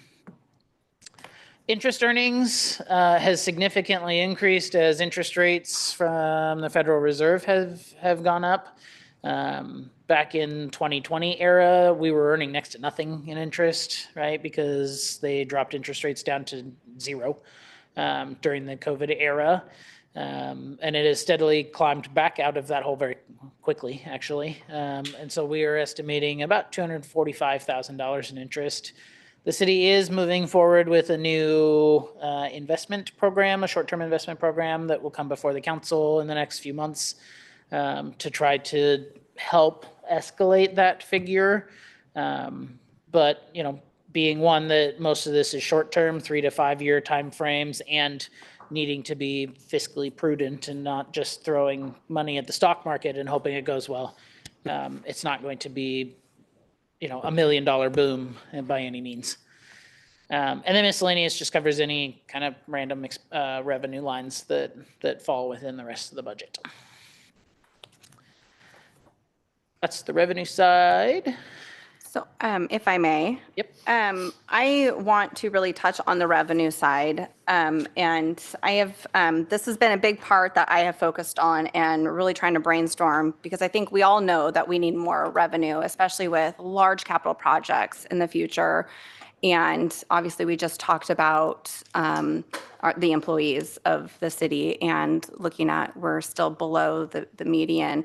So it's obvious revenues need to come up. And I think we can all agree that the demographic we have here in Lebanon with low income and our senior citizens, they can't withstand all of these raises. So I've been trying to brainstorm ideas and ways that maybe we can consider, or maybe all of us can brainstorm in addition to try to generate revenue for the city. You know, we just talked about the motel tax, and you actually touch point, Rebecca, on you know, more of a short-term rental instead of a hotel. And I think short-term rentals, maybe not a facility, or maybe a facility, that would be great. But having a rental registration fee, you know, if more Airbnbs open, more of those kind of not long-term, but more of a mid-term rentals, you know, charging them a little fee to help go towards a motel tax and generally help the overall fund. I've thought of, you know, a city-hosted event. You know, we just lost the Jamboree up in Sweet Home. That was a huge hit to the Jamboree, and I think it actually affected Lebanon too, because a lot of those attendees utilized Lebanon, and they came here. They spent money here. They sometimes stayed here. I think it might be a great idea, an avenue to look at for the city to start hosting some large music event that, we don't have Brownsville, we don't have Sweet Home anymore. I think the community in general feels that lack now. I thought of maybe solar grids on top of our rooftops, try to offset some costs or generate some income for backflow back into the power sources. Just trying to come up with some ideas to help generate some revenue to our city. So anyways, I just want to open up the discussion to see. I have a little bit, I got to talk to Brandon about this a little bit. I know Jason hates the idea of running an RV park, but we ran some numbers at Gill's Landing, which is a very small RV park. And correct me if I'm wrong, Brandon, but we were profiting around 100,000 when it was all said and done after expenses. I think that's what we came up with. And that's for a 15 space RV park. Now, I don't know I can't remember, the master plan at Cheetah Lake has changed quite a bit. I don't know if there's an RV park still in that master plan for Cheetah Lake. Jason's nodding his head. Yeah, there Yes. is. Yeah. Do you remember how many spaces that is? 10 acres. 10 acres of RV park. So that's a decent sized RV park that's a potential revenue source right there that probably would help go right back into parks, I imagine. But if you're talking about Gill's Landing has how many spaces? 22. Tripling that or quadrupling that. That's a big chunk of money right there. What is the rate of Gill's Landing per night? A lot of people pay monthly, and I think it's between $800 and $900 a month. I don't know what they're charging per night, but a lot of people live there year round, and it's a really nice, well-kept RV park. But you can only stay there so many nights before you have to move. You can't live there 14. year round. Is that not correct? You can only stay There's for. some, There's, in off-season, we'll have some monthly rentals, I think, in 6 nights. Yeah. And that's such a great idea. And I love that in the master plan. That obviously would take a capital investment to get to that point. I would touch on the concerts that are going away. And there's a reason for that because the concert venues are losing money. So at this point, that's probably a pretty losing proposition. In that industry, there's a lot of lawsuits going on, and the cost of the big name, people can't afford to pay what it takes to get the big names acts in now. So I've been a part of the Oregon Festival and Events Association, and it's a pretty big conversation in the industry. Nobody can afford to put concerts on anymore, so everybody's losing money.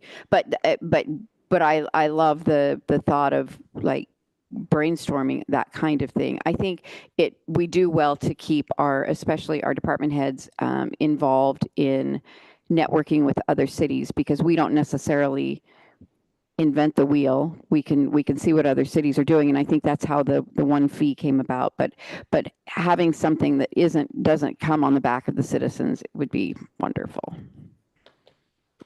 And we've looked at a lot of solar options. I think the biggest thing we've got right now, you can do solar on buildings, but if you look at all of the buildings that we currently have, we're within life cycle on roofs. So at this point, until we got to a new roof, then it makes sense to put solar on. We've also looked at big solar fields, and payback on them is about 12 years. And what we would needed, like if we were going to do one at the wastewater plant, we would have needed $4 or $5 million of our own capital on top of what we could get on grants. And we just don't have that $4 to $5 million to do that and keep up with it and make it within a 12-year payback period. So my thought was, just to clarify, for the solar would be actually to lease the rooftops to, say, Pacific Power or CPI to run grid back to their sources. We've definitely looked at that. There's not a lot of cost benefit in that to the city. Where we were looking at it was how can we cut our costs completely. And there is a little bit in the lease option there, but it's not enough to where we get a huge payback on it. And the other thing we found is they're about to change the 1-for-1 on the contracts and a lot of other things. But the biggest thing that I found when we went into this discussions was this. The solar industry is a very disorganized industry, and trying to find money and partners that you want to work with.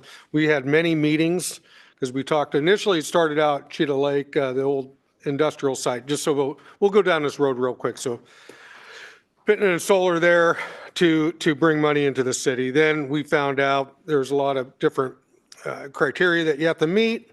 Wasn't going to work. So we looked at, hey, how do we alleviate costs? So we looked at wastewater, we looked at the police station, we looked at many different places.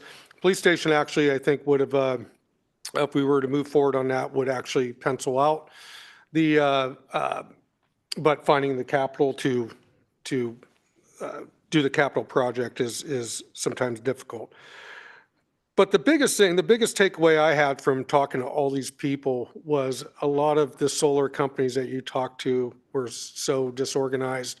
Really, they promised you the sky, and we had some just ghost us at a certain point. We were in long conversations with these people. Just ghost us. Don't know where they went. I don't know if they went out of business or what. So we've explored the solar thing for what, 2 years now?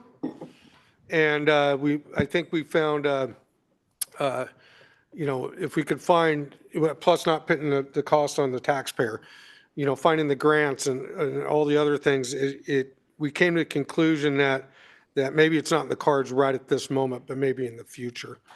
And it's more on the alleviate the cost side. What's the city or the wastewater treatment facilities, what, About $750,000? It's about 300,000 a year just for the wastewater. I think our overall power bill is somewhere around 900 and change. Yes. Just for the city. So that was our goal, was to alleviate that off our book. So, but yes, it's a subject that we Ron and I still talk about and see if we can find a avenue to move forward on it. Because I think it would be beneficial to the city to have certain facilities, especially the Justice Center, to have solar and alleviate some of those bills there. So anyhow, that's kind of the background on the solar discussion. And that's a good point. We're always looking for new revenue streams that don't impact our ratepayers, our taxpayers here. Part of that is lobbying effort, right? So this year, looks like we're going to be maybe about $4 million to our wastewater plant. And those are lobbying efforts. We're looked at solar. We're looking at all kinds of different things. So don't ever hesitate to bring up an idea. Maybe we haven't looked at it. Maybe we have, but we're constantly looking at ways to bring in additional revenue that aren't just another fee or just another tax. So That's, I would say, just to the general public, both of you out there listening, that I think it's really important, when you have these ideas, I think it's really important that we have that our staff, call Ron and, hey, I have an idea. And there may be a reason that doesn't work. There may be something that the city's already explored, but I think people should feel comfortable brainstorming and bringing ideas. That's really important. I like it.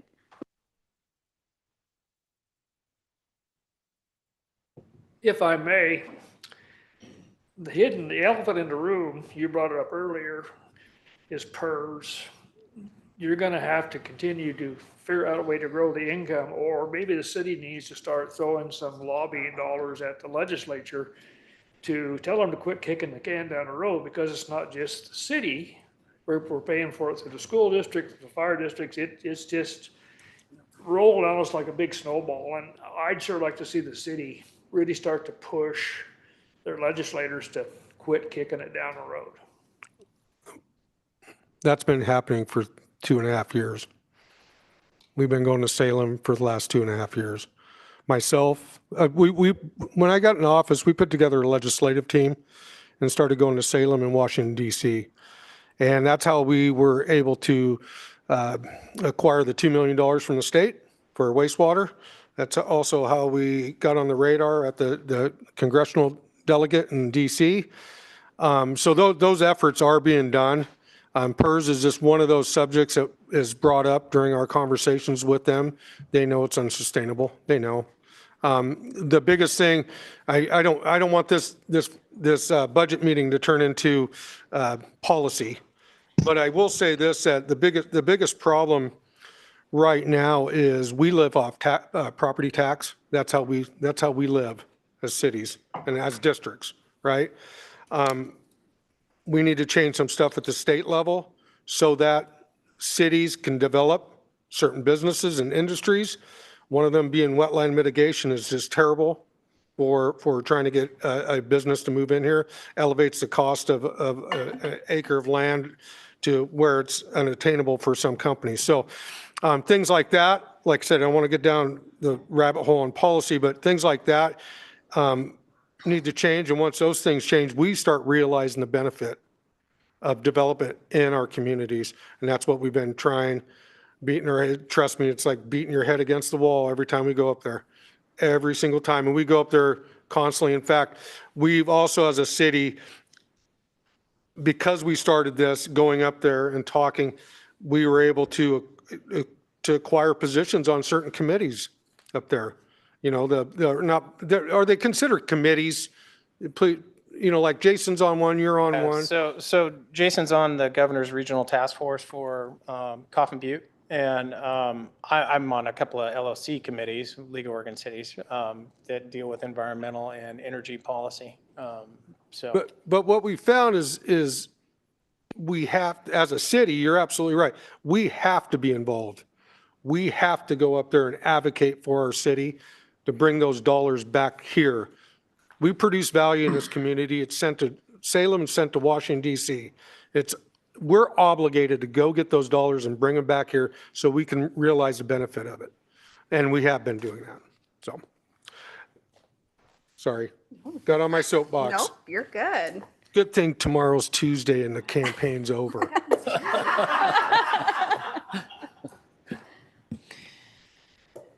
All right. So on the expenditure side, so we talked about revenues,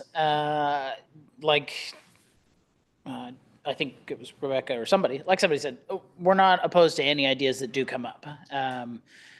There are some things we may have already vetted. There are some things that we could certainly look at. We've certainly heard some things like, maybe if you put this fee in place to target a specific thing. We do caution that, sometimes we can't really necessarily target one individual group or set of properties or things like that, because certainly those are the kinds of things that get challenged, right? You have to do this in a fair and equitable manner. But we are always open to hear those types of ideas, recommendations, thoughts, even if they are off the wall, right? We can at least vet some things out and kind of take a look at what might be out there. On the expenditure side, this is broken down specifically by kind of category. So all of the numbers in the blue you still have in front of you in your budget book. So, specifically salaries, we anticipate in the general fund spending about $5.9 million. I think what's really interesting here is that $5.9 million just on salary alone then turns into 9.5 when you add in the rest of the stuff that we have to pay for. So health benefits, PERS, federal taxes, deferred compensations, right? So it adds up very quickly. And it doesn't get any better. I wish it did. Last year when we were talking about this stuff, we were looking at 8% on average increases each year, and you're only getting 3% growth in property taxes. That number doesn't work well. In fact, you hit a brick wall at a certain point. So the city's always looking at ways to keep costs as low as possible. If we could cut costs, we would. We've certainly gone through cost-cutting measures before. Prior to the implementation of the city service fee, we did cut $1.2 million from our overall budget in a bid to help facilitate some of that. And we're getting down to a spot where, and we've mentioned it in the book several times throughout the book, we're getting down to core business, right? The things that we have to provide legally. And then trying to do the rest with, the rest of the things the community wants us to do with the dollars that we have allocated to us. So we certainly don't take this task lightly. This is a hard discussion every year. Ron and I rack our brains along with the rest of the department heads to try to make sure that we can continue to provide these services. But it is getting more expensive to do it. It is not getting cheaper. Materials and services, you see the 2.7 million. The drop in the 2028 is the repayment of the Northwest URD stuff falling off of the books. We don't have to continue to pay that as we plan to terminate the Northwest URD next year. All of that stuff will have been repaid. The capital projects we covered in a previous spot, right? Police department gets a couple of vehicles, a couple of new vehicles to replace aging fleet as they have currently. Anyways, these are the expenditures throughout the general fund that furnish the operation over there. In the general fund, we cover a multitude of departments. So I went through and put this together for you so you can kind of see what we're overall covering. Oh, look, it's zooming for me. And it's sorted by, top dollar to down to the bottom. So, certainly the biggest expenditure in the general fund is the police department, about $8 million for this proposed budget. Non-departmental is so high on this list because of that payment to the Northwest URD. Then you quickly followed up with parks and the library, the senior center. But there isn't a lot here, right? Your primary general fund expenditure is police department to provide that 42 FTE. That FTE has not changed in at least a decade. It has been 42 FTE for a long time, even as the organization or the city has grown. So again, we're trying to keep things as low as possible, continue to provide the services that we are expected to provide. I thought it went down by like 0.5 even this year, if I remember correctly. The but I can't see FTE it. did as they were transitioning. So they had 42 and a half last year because Yes. they were transitioning. They were doing some training and transitioning out an employee who's retiring. He's done at the end of June, I think it is. Okay, I was just curious. Yes, It was like end of it went Yep. down. Oh, thanks. That was a nice segue into the next slide that I have for you, which is the FTE over in the general fund. So this is finance, but it's because municipal court is part of finance, so this is really courts. They've got 2.5 FTE in the court clerk. The other half of that FTE is over in the admin internal service fund and helps provide payroll support for our office. On the development services side, a 0.4 FTE for the development services director. That is a kind of what's the word I'm looking for? Reconfigured position. It used to be the community development director, now encompasses development services from the engineering side. That came over and joined building planning and economic development and created what is now the development services department. Otherwise, the rest of the FTEs are close to the same as to what was there before. On the library side, you'll see an adjustment in this library assistant one. I think that's really me in the past not fully calculating what they had as far as part-time staff to run the library for the dedicated hours they have. So this adjustment just brings that into reality, I suppose. I don't know why that arrow does not work anymore. This gets really small, so sorry, I can zoom in if you need me to also. But you also do have this in your book. That would be helpful. On page 46. 146, thank you. It does have all the FTEs there. So here's the police departments, right? You've been sitting at that 42. We did give them 42 and a half so they could kind of have that transition time related to the property evidence and code enforcement stuff as the individual retired and a new one trained in. But they're going right back to that 42 FTE for the coming year. Public Works has not changed much here. On the senior center side, so remember Senior Center and Links Transit are one department, but what is funded out of the general fund is specifically the senior center. The director is moving to 1.0 FTE. The idea here is that That will give the director the ability to focus more on kind of high-level department-wide initiatives, and still provide a quarter of an FTE and match funds for the Links grant, the Links grants, multiple grants. They have a receptionist and activities planner over there, as well as then moving kind of the coordinator over to the senior center to provide more staffing support for the senior center. The original other half used to reside over in the Links Transit side. What you'll see on the Links Transit side is then to provide better coverage and a dedicated support person, they have added a transit manager that's in your budget. That's being funded solely by grant funds to handle that position. It's kind of a necessary thing. The Links program has grown significantly. We'll cover that when we get there, but this is a necessary adjustment, we feel, in order to really provide the dedicated support to Links that it truly deserves and needs at this time. Questions on the general fund? Brandon, are we going department by department at some point? We were not planning to. We were going to go fund by fund. If there's specific departments we want to make sure we hit, I can certainly do so when we get there. Okay. But we were gonna go through the funds essentially. Brandon, on a couple of slides back, under mayor and city council, it was zeroed out for the last couple of years. Is that the stipend thing? No, we moved 2 years ago in 2025, we moved the mayor and council budget out to the admin internal service fund. We really felt like that was not specifically a general fund function, but rather the city council supports the whole organization, right? They're the overarching umbrella that manages the organization. So we moved them over to the internal services fund. You'll see that in actually the next slides as we go through. Okay. Is that why it increased from 2.3 million to 3.2 million? Where, say what now?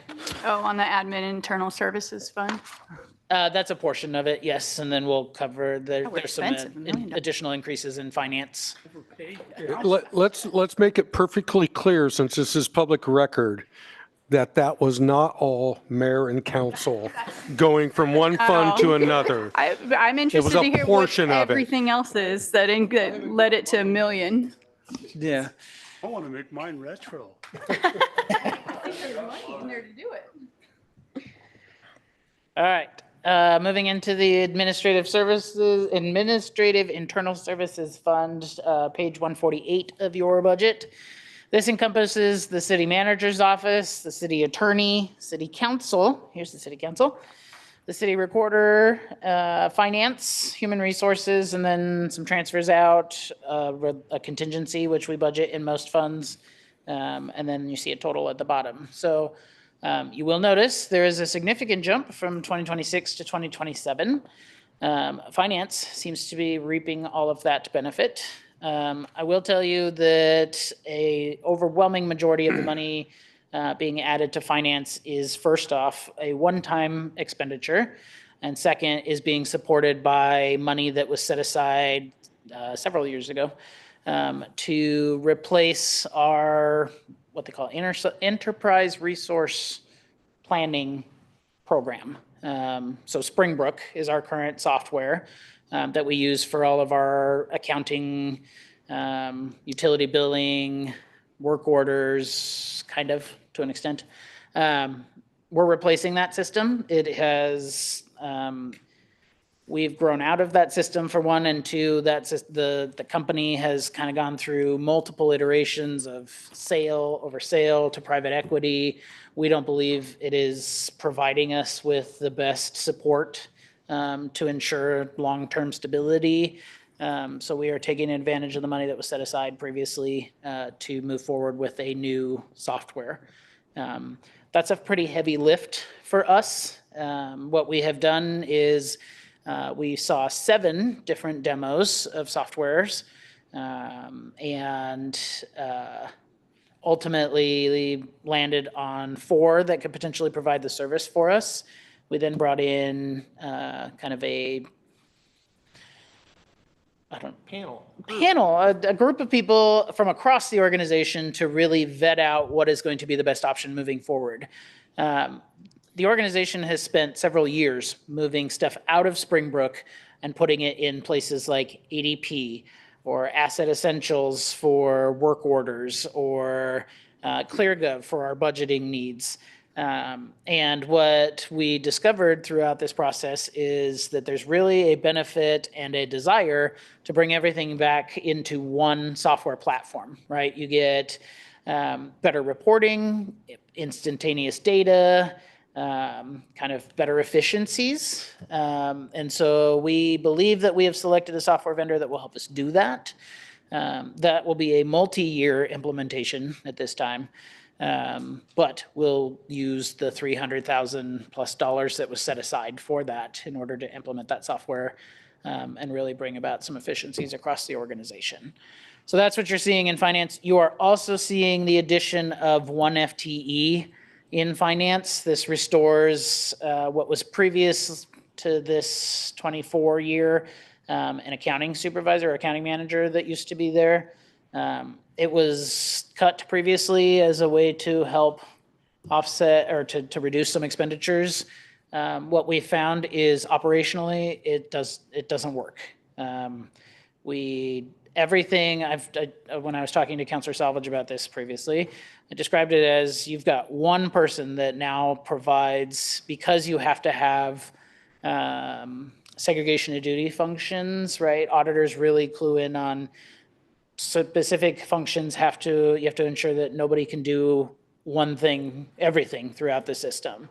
And so everything has now come to, you've got everybody pouring data into one individual person, which happens to be me in this moment. And it's become a bottleneck. It has slowed down significantly what we can produce. It has resulted in kind of us having to set some things aside and prioritize the workload that has to be accomplished. And at this time, we've felt that this is the best way to kind of restore those functions in the office, make sure that we're meeting critical deadlines, that we are hitting things like audit, budget every year, right? Those things that are legally required, and get the office back to where it needs to be. So that's why you're seeing such a large increase in finance, both for the new software with the reserve funding that we had set aside, and then certainly the additional FTE in the department. Everything else, for the most part, is business as usual, right? You have some increases related to the market adjustments that we discussed before, and all the FTEs otherwise remain the same.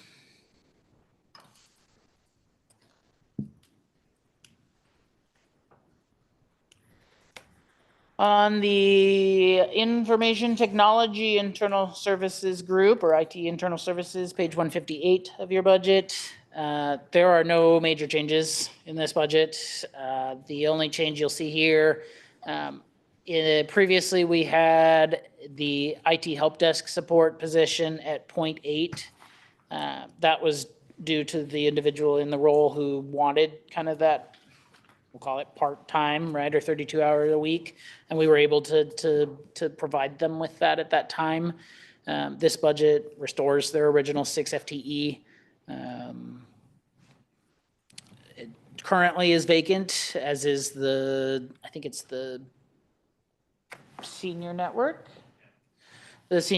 engineer. But we are budgeting them with the assumption that they will likely be filled or handled by consultants if necessary, or to provide us with some cost savings. Brandon, I have a question on it goes back one to the new accounting manager. Yes. Not new, restored accounting manager position. Yeah.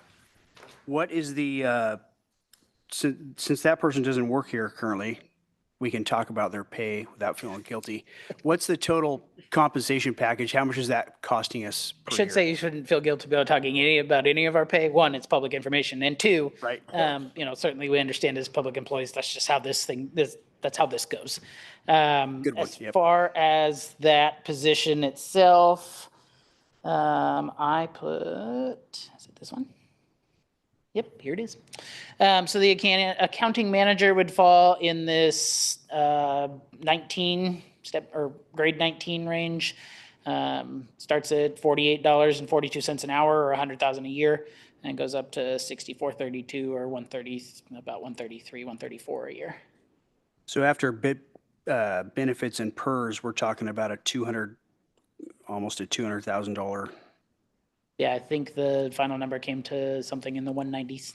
Okay. And then just so I feel like we're doing our due diligence, this work, I obviously don't want you to have to take work home, and I don't want a bottleneck either. This is not work that can be contracted out? No. Okay. We have done things like last year we tried to contract the audit out to our existing firm. Limitations in their staffing yielded the same result, right? We still saw 2 years ago, we saw the audit in August. Last year when they were doing it, we still saw the audit in August. So it didn't yield us with any benefit. We can't have an outside, somebody else approving our accounts payable. So right now I approve every single AP invoice that comes through the system because there has to be kind of that after my AP clerk enters it and it gets approved by the departments, I have to be the final sign off. That's a significant amount of invoices that we can't farm that out necessarily. There's not a lot that we could do to reconfigure that in a manner that doesn't impact another part of our operation. We've gotten that to a point where it's as good as it gets right now. Okay. Thank you. Mm-hmm.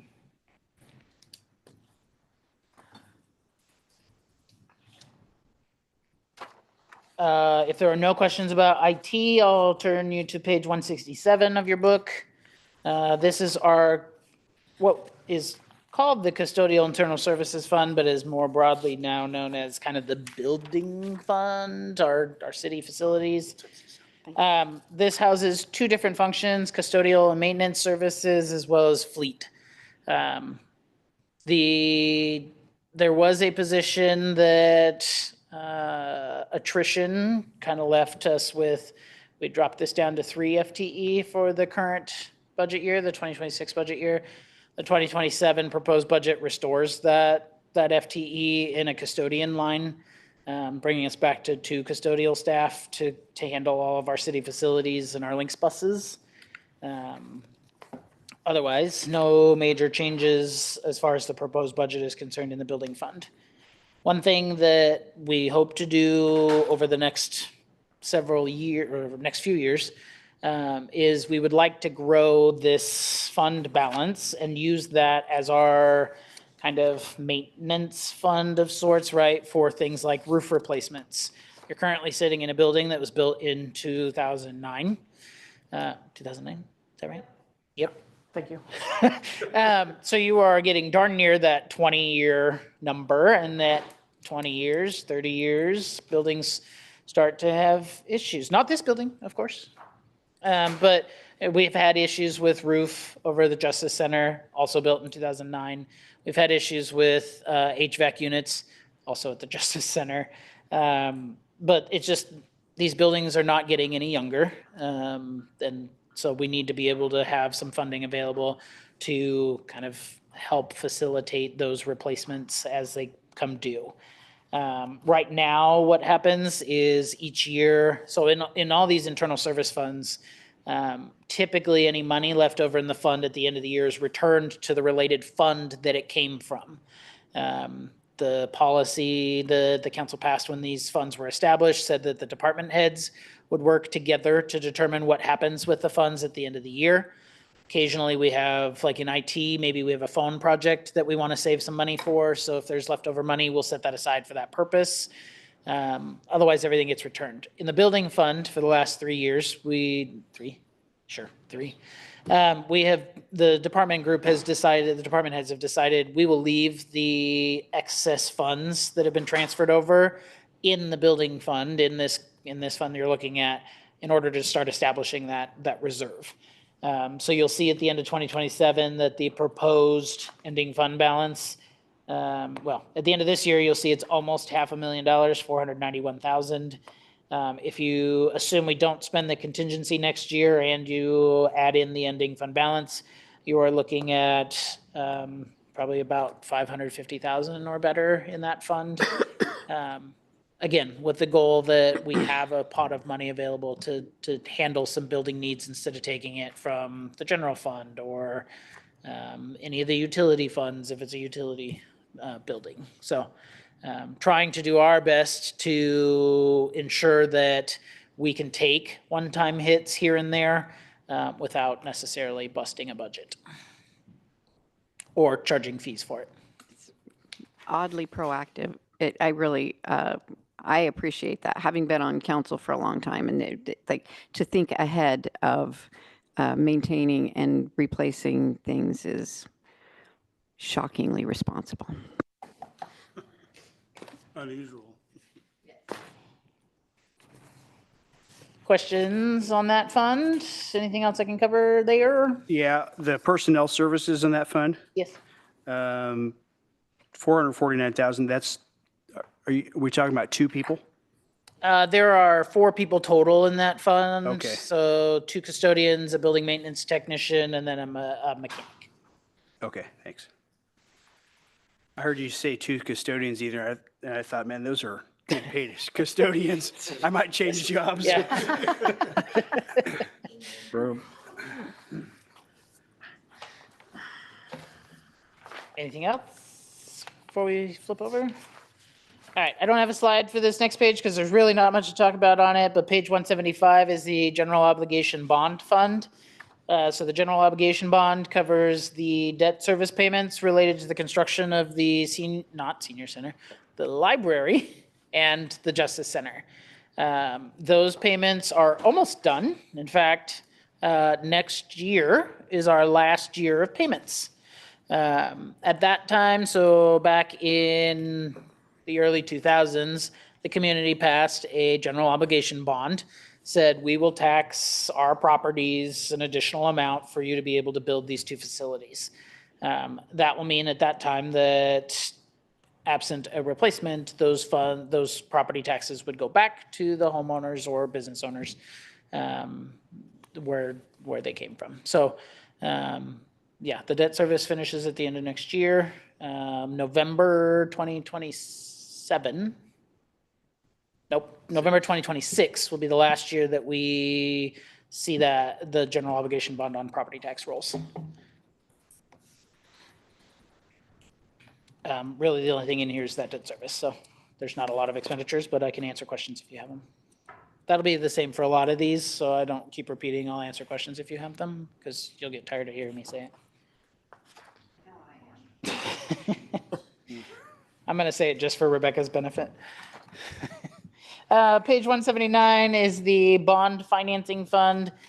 This fund does not take any city dollars into account. It is money that comes from the Northwest Urban Renewal District. You might ask why it has its own fund that didn't just get paid out of the Northwest Urban Renewal District, and it has to do with the fact that the city leveraged its full faith and credit in order to get those bonds for the Urban Renewal District back in the day. So the URD completely covers the debt service here. We just have the fund on our books because of that guarantee that everything we own will go to pay for that if something happens. We are we have planned we are accelerating debt service payments in the current year, and we will have one final debt service payment next year that will cut off 5 years of payments for that debt service so that we can get that urban renewal district closed earlier and get those funds returned to the different taxing districts. The pension obligation bond fund on page 183. Again, another bond fund we are almost done with. 2028, fiscal year 2028 will represent the last year that we pay for the pension obligation bond. Taken in the early 2000s, that money was paid to PERS in order to buy down the rate increases over the next 20 years. One can argue it didn't work super well, but without that, we would have a PERS rate that is well north of 50% of everybody's salary. So if we were paying somebody $100, we'd be paying $50 in PERS without this pension obligation bond. So it actually did provide a significant benefit to the organization. Back in the day, it was a bond offering from multiple organizations across the state. And all of them are kind of coming off right about the same time. So it is a concern as that whittles down to the end. We are looking at PERS rate increases of about 12% of payroll when that does come off. There are alternatives that are being evaluated, including another pension obligation bond. We are we're working through that process right now with a bunch of other entities. It does not make sense for us to sell one on our own because we are too small in that regard, and so we wouldn't get favorable rates, but a statewide initiative may actually push that into a territory where it's beneficial to us. But that has serious implications for what our PERS status looks like in the coming fiscal years. But hey, we're almost done with the payments, so good news. So we're good for FY '27. It's FY '28 or is it FY '29? FY '28 is when the payment should cease. Okay. Thanks, I think. It's like the good news, bad news sword, right? All right, the utility funds. So the water utility fund, this is its 5-year forecast. That's not at all what was supposed to happen. Here we go. Make it easier for you to see. So charges for service we covered a little bit ago. That's the water utility rates and some bulk water charges that we receive, some interest and some miscellaneous funds. Similar setup to what you saw in the general fund, right? Salaries, payroll stuff. So we anticipate spending $1.7 million next year out of the water utility fund for payroll. Some materials and services, debt payments. We pay north of $1 million in debt service payments, all related to the water treatment plant. That will go for a very long time. Wish I had better news on that front, certainly. Some capital projects are planned next year, so $2.7 million in capital projects. We try to get to everything. Everything depends a lot on timing and staffing, right? So we budgeted we spent $2 million in 2025. We only spent $1 million this year. Some of them at planning cycles, you don't always get to spend what you'd hoped. So, can I ask you there real quick?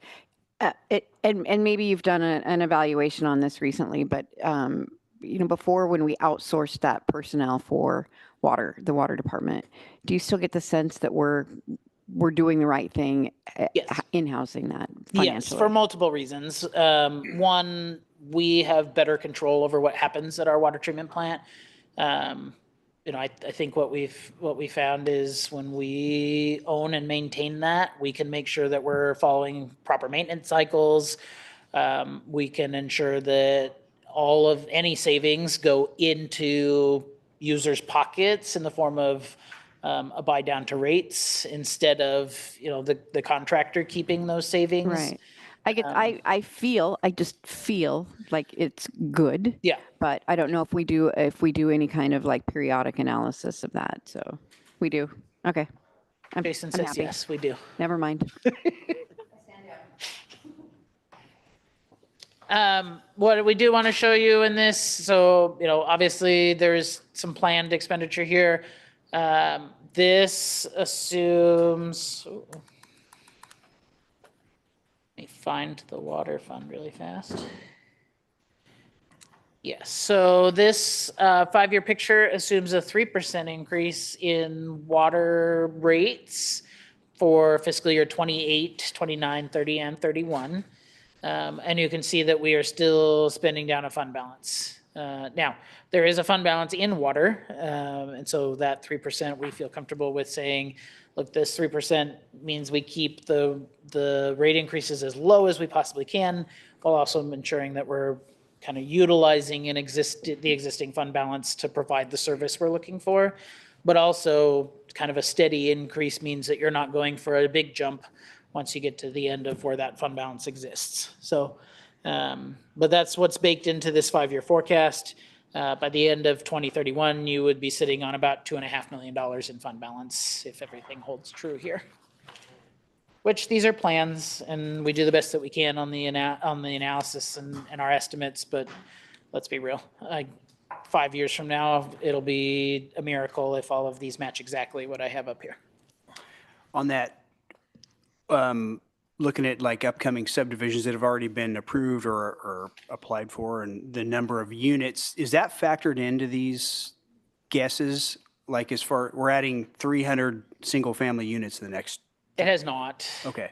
Typically, certainly as you bring on new units or housing or whatever, their increase in water usage is going to offset what you're going to get in water utility rate. And so, yes, some of these things may change, but they're going to change kind of in tandem. Right. It's usually done on a changed every fiscal year. So we would look at it on a fiscal year basis based on the amount of connections that we have. So it's really hard to. Right. When are these going to actually come online? So it's easier to just try and not account for it, July 1 and then pick it up the next fiscal year. I knew that was an engineering question. He's good at that. Questions on the water utility? Okay, storm drain. There's really not that much here, so I don't have much to cover on it. As we saw before, no proposed rate increase for storm drainage for this year. Expenses are not changing from the prior year that much. You do have a little bit of salary in here that will drive some of that. But as far as the expenditures by fund, right? So if you look at page 204, the adopted budget for 2026 was $1 million. Next year's proposed budget is $845,000. A lot of that's capital, right? And again, timing, when those projects are occurring, so.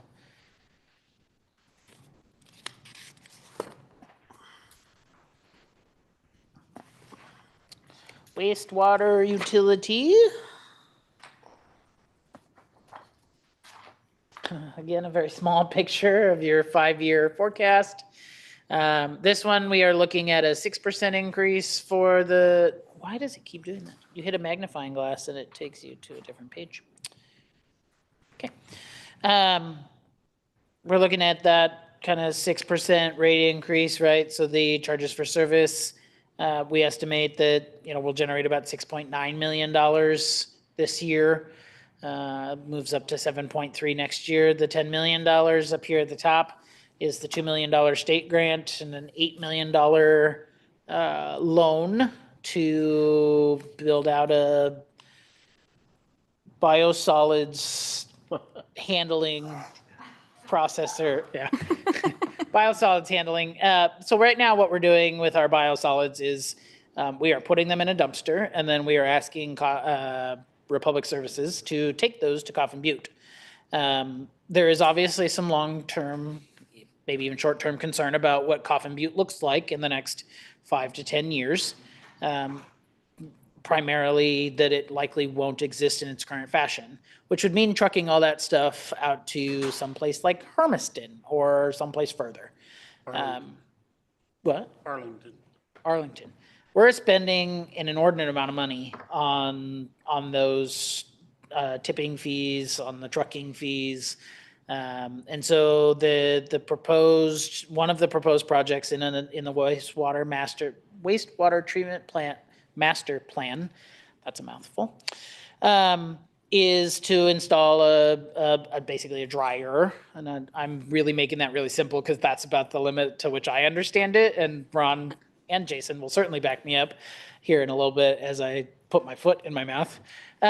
But basically, this would allow us to handle drying out those biosolids to a Class A level. And then we can land apply them in various manners or use them for things like compost. I'm going to let Ron talk. It's just safer. It was kind of fun though, a little bit. I mean, I did get a little Just bit of let me hang enjoyment. out It'd be to like him dry. asking me to talk about finance. So the project is a dryer. Yes, it's got other components to it as well, but it'll create a Class A biosolids when it's done that you can apply to our parks. I think probably the biggest reason for this is the shrinkage in footprint, right? So as a Class B, what are we're getting about 90% of footprint with a Class A?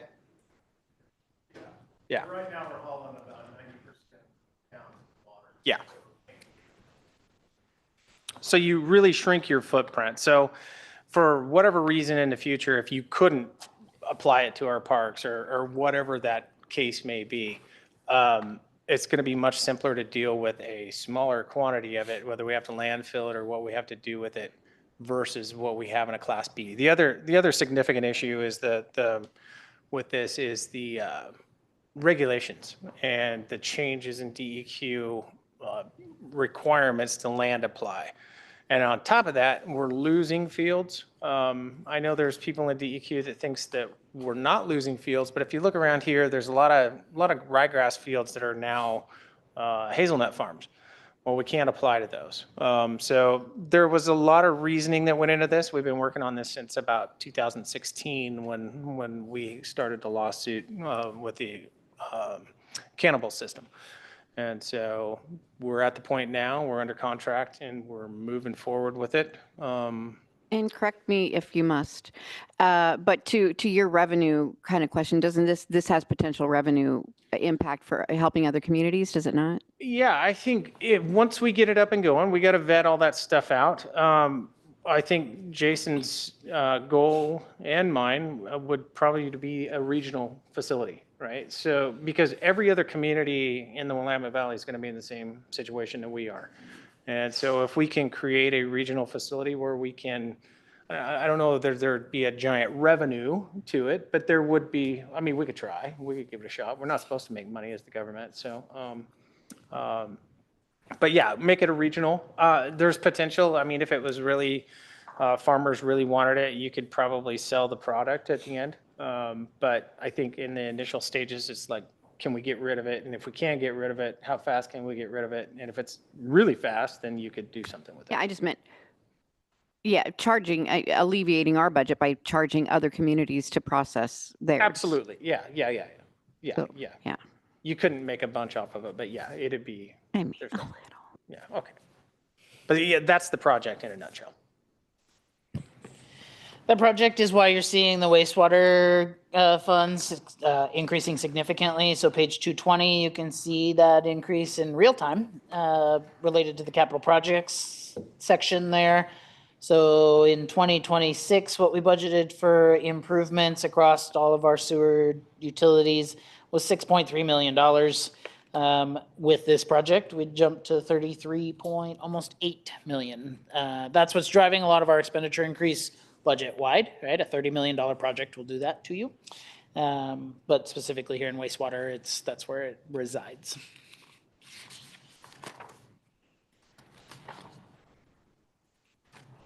I certainly don't want to gloss over that one just because I know there were lots of questions on what is driving our overall expenditure increase. So if anybody has questions, I'd certainly answer them for you or pass it to Ron to answer.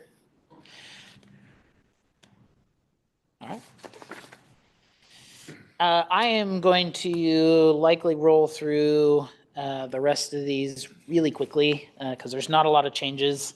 And I'm sure you all don't want to do this anymore. So in the building fund, no real changes. The building fund handles is a portion of development services, handles all of our building program within the city. There is not a statutory requirement, but kind of more of a best practice that we retain a fund balance of, I think it's 2 years worth of expenditures, so that you kind of have, as building dips a little bit, you have something to kind of keep the program afloat. We are getting to a point where that's getting to be a little more precarious. So at the end of 2027, you'll see there we estimate an ending fund balance of $916,000. In reality, we need that to be closer to 1.2 million. building, I think, is a little bit slower right this second. We certainly hope it will pick back up and maybe is picking back up as more plan developments are being reviewed and Planning Commission has more work to do. So we hope that that will come back up soon. But that's exactly why you maintain a fund balance there, so that you're not necessarily laying off your program as things kind of dip a little bit, as they inevitably do.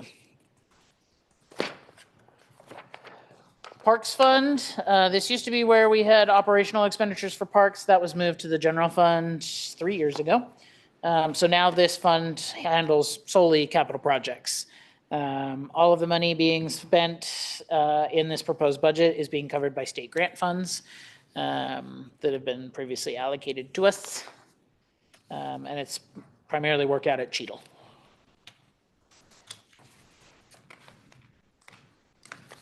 Do you all want page numbers as I do this? Yes, okay. 239.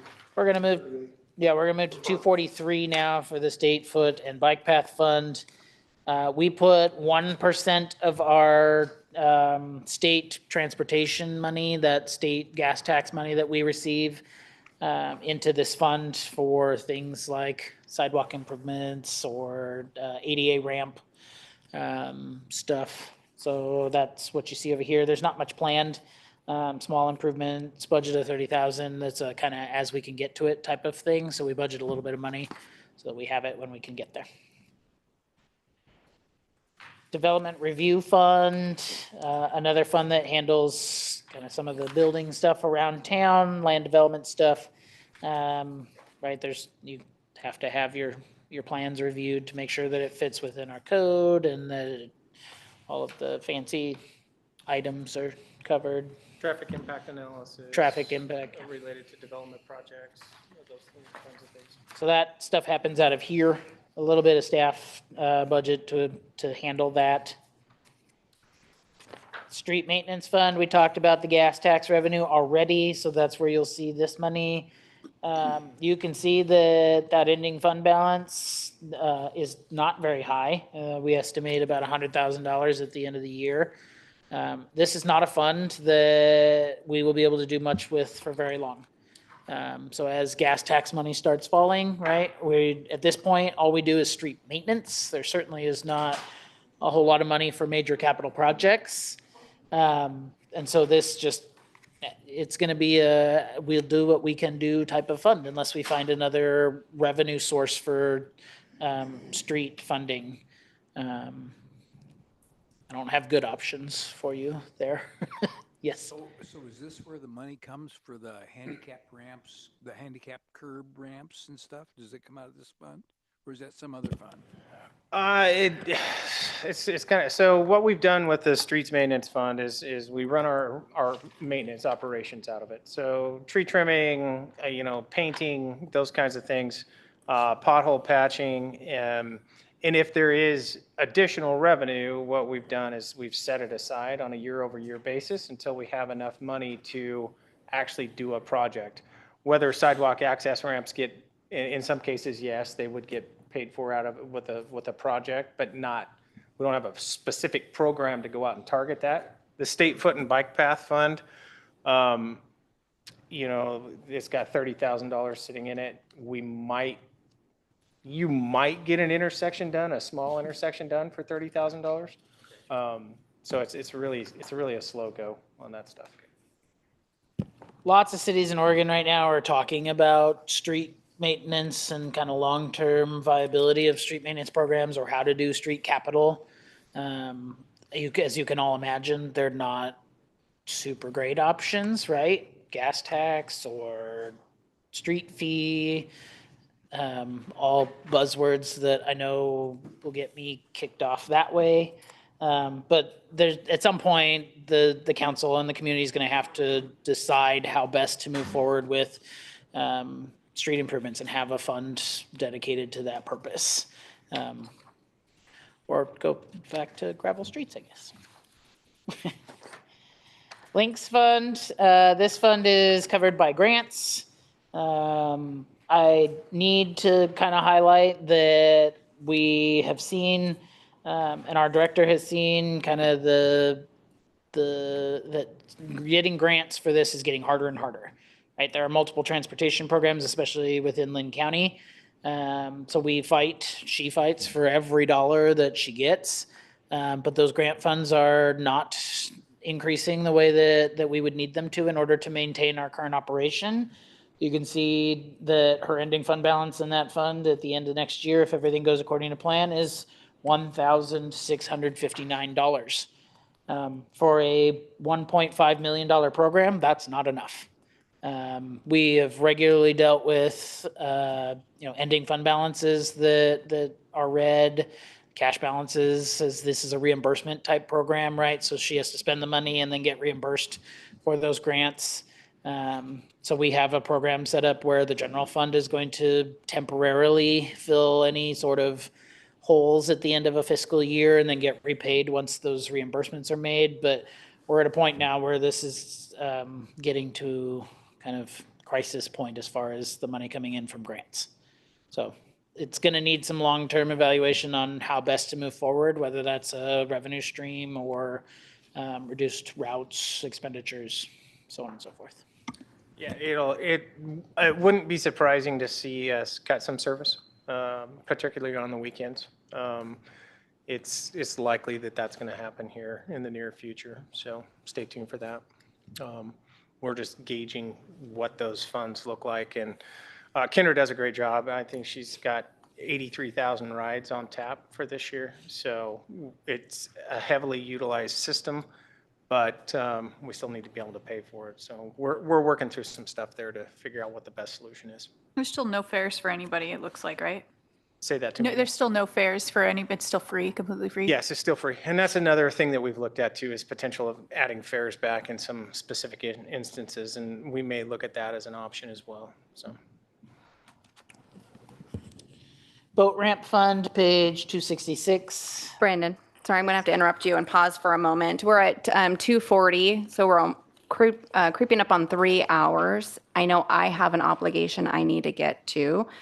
I don't know if the rest of the council or committee, has any further obligations, but I know I'm going to have to remove myself or vacate for the We moment. do have another meeting scheduled for Wednesday if you all decide you want to keep it.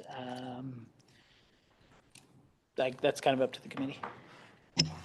I'm open to Wednesday. I'm open, if the rest of us can stay, I'm open to keeping the flow and maybe having somebody else.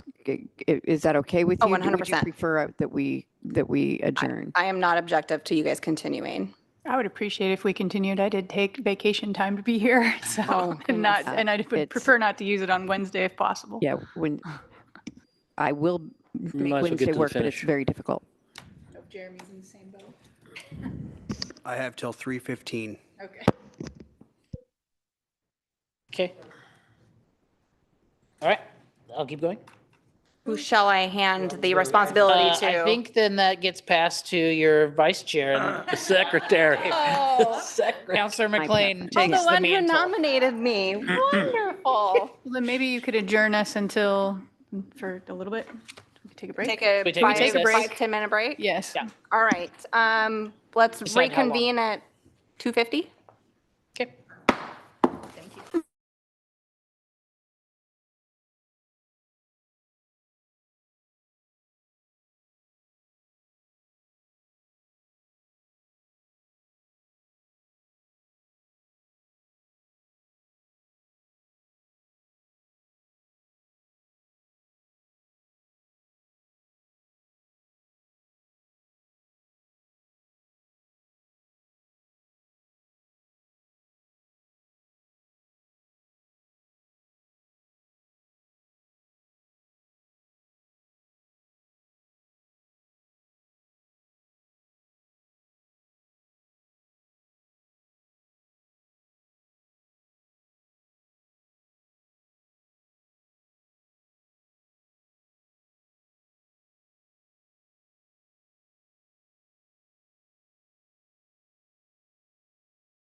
Convene.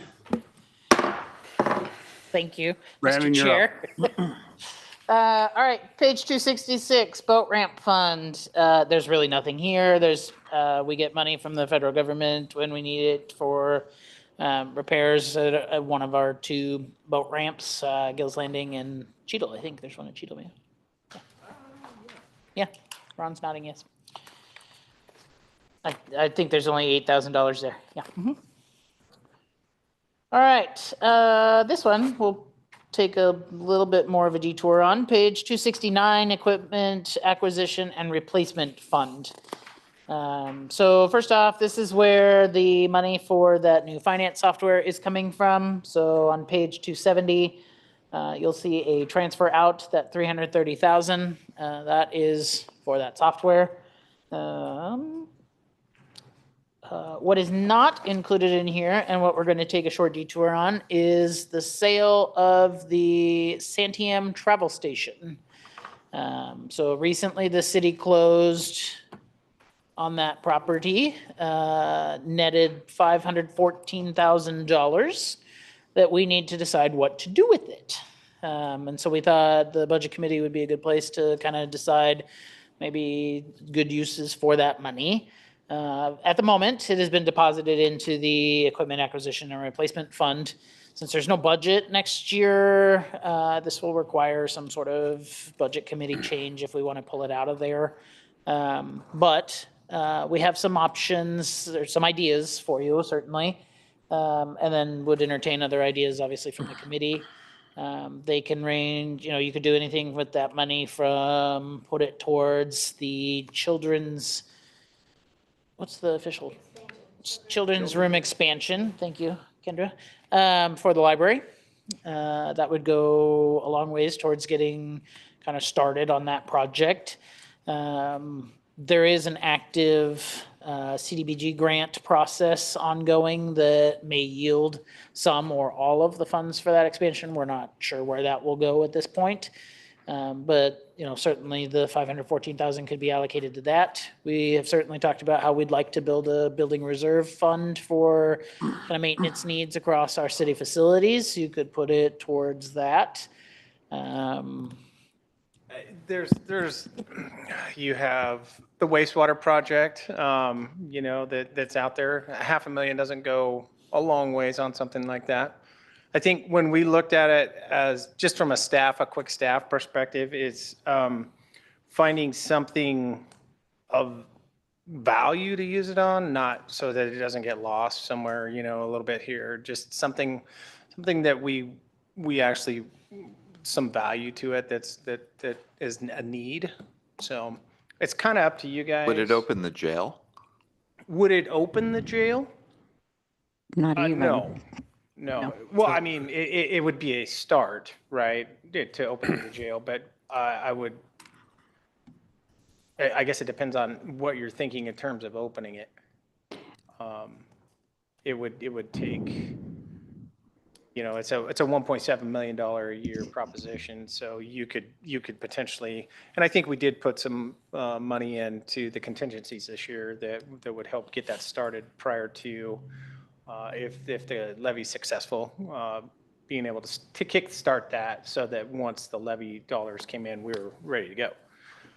But yes, I mean, it obviously could be used for that. Again, it's one-time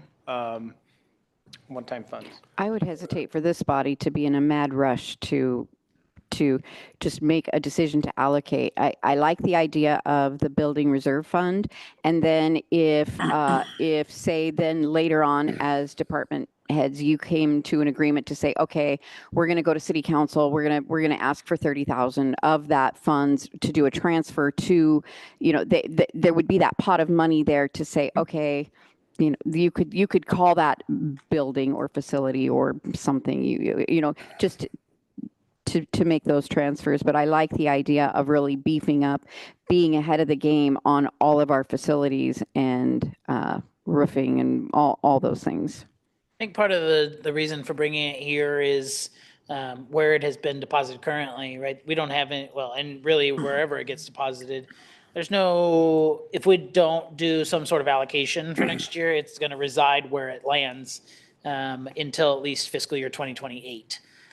So some of the thought process here was we could work with you all to, even if it was, set up a potential transfer as a budget line in the equipment reserve so that, we could use the next 6, 8, 12 weeks to figure out where specifically we wanted it to go. But if it doesn't get budgeted through this body, it's going to sit in a fund until fiscal year 2028. Brandon, Go ahead. what about an emergency disaster fund? We don't have an emergency disaster fund, but we could. Because it's usually a disaster or an emergency that kind of sets us back on our heels. So it's something to think about. I have some thoughts on this. Are you done? Yep. Okay. I have some thoughts on this. Every time I've ever seen real property get sold and someone puts it in there and they're going to use it for, in case it's in case we need the funds. Within 6 months, all those funds are gone and you have no assets to show for it, period. So I've always been an advocate for when you sell a piece of real property, you put it back into another real property.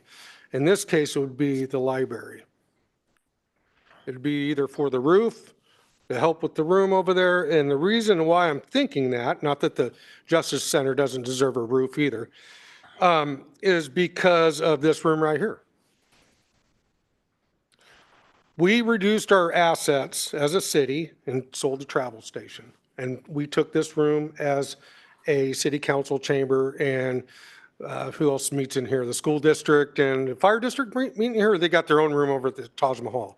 I'm kidding. That'll be on Facebook.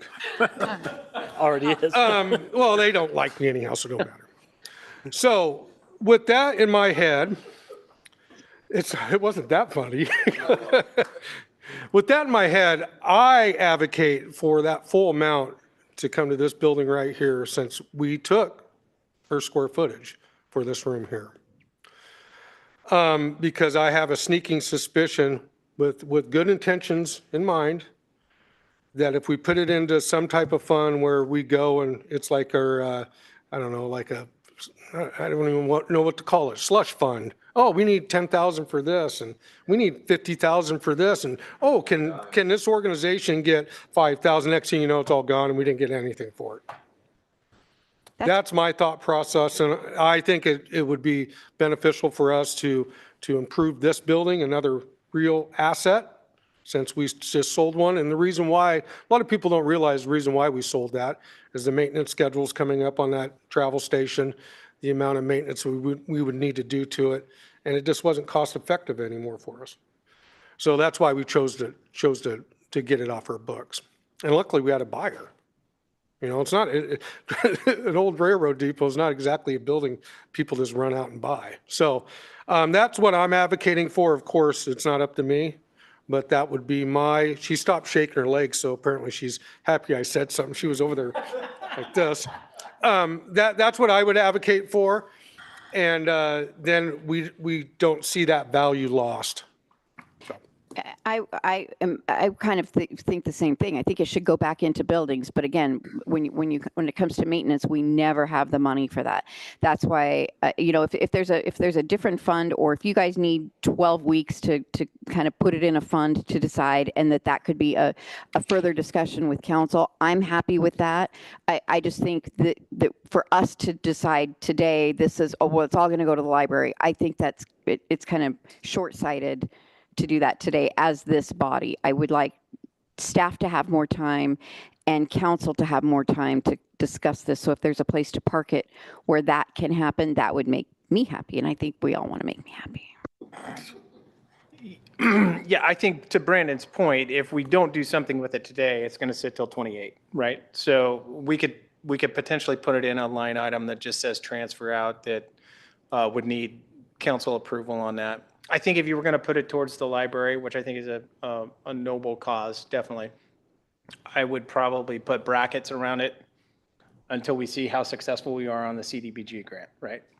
And there's a potential there that if with this grant, if we have some match, we stand a better chance. So maybe it's not the full amount. Kendra and I are still walking through that process right now. So I don't know the end of that. But if there's a chance for somebody else to pay fully for the building, then you've got that decision to make again, rather than just putting it up front. But you could definitely put some brackets around it and say, hey, we wanted to use this for the library. You could use part of it for the library. But I think the mayor was correct in that as staff, we don't want to see it spent like that either. We want it to be of something of value.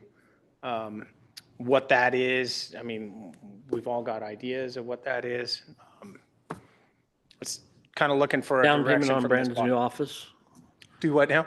Down payment on Brandon's new office. Yeah, that's a Have good to build office. City Hall That's- somewhere. yeah. Some- Yeah, I mean, there's a lot of things. So I guess the best question is, how would you like to see us budget it this year? Well, real quickly, will we know on the CBD, the grant, the community block grant, will we know about that in 12 weeks? No, that'll be like October, November. All right, somewhere in killing there. me. Yeah. So we'll have to make a decision anyway without knowing if that was successful. Right. It doesn't mean that you couldn't say, hey, we are going to do this to the library. I think Kendra and I would still apply for the entire amount.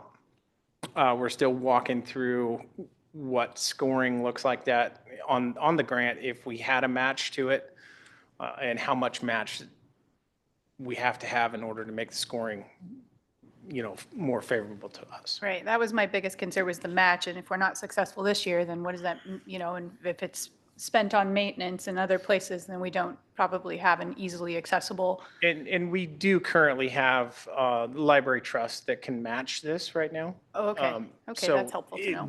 At this juncture, but that's not to say that we couldn't keep the library trust and use this as well. And I don't recall how much is in the library trust. Do you? Less than 300,000. Okay. We're gonna pay for the drawing, stuff like that, so much. Yeah. So it's down there. And the total cost of the expansion was, The assessment was 1.6 million. The full amount we can get from the CDBG grant is 1.5 million. Yeah. Should we be awarded the full amount? Yeah. So we won't know some of that stuff, but either way, it's most likely going to take some additional funds, city resources, whether that's one-time funds out of the general fund to push us over the top, donations, whatever that looks like. but does it need to be held in some kind of a special account? No, we can I think hold it right where Rebecca's it's at right ideas. now. I think I would, in order to, construction on that wouldn't be this fiscal year, am I correct? No, so, or the next fiscal, it'd be the 28 fiscal year? I mean, I don't really know, once we're awarded the grant, I haven't heard when funds. Yeah, I haven't either. We don't know. Yeah. Because we have My guess is that it would be not this fiscal year that we're looking at right here, but the following fiscal year that it gets spent. But I can't say that with 100% certainty. So would it make anything in an interest-bearing account? Go ahead. Yes, I mean, it's going to earn interest as it sits in our books. If it sits over in the equipment reserve, we can set it aside specifically for, we could tag it so it earns whatever interest it earns, and then you can 20%? allocate that over 20%, sadly, but something in the range of, I don't know, 4 is what we're getting off the local government investment pool right now. But we could keep track of it separately so that it keeps its own interest, and then you could allocate it wherever you want it to go. But I mean, my recommendation certainly is this body approves a budget with that as a transfer, the 514,000, so that it can go somewhere next year in anticipation that there's a project. So that's all we have to agree to, and we can move on. Yeah. Like, look, Yeah, if it's budgeted as a transfer, then we can handle it after that, right? The council and can that make becomes then a adoption changes. council Yeah. discussion So you and just need a decision. consensus, or you need a motion and a vote? Right now, I just need a consensus, and then we'll include it in the approval once we get there. Okay. For Anybody that favor? doesn't want to move Okay. on. No, yeah, it's just good. consensus. Transfer it is. I'm okay with that. Yep, I'm okay with it. Okay. Like everybody else is. Okay. I think we're unanimous.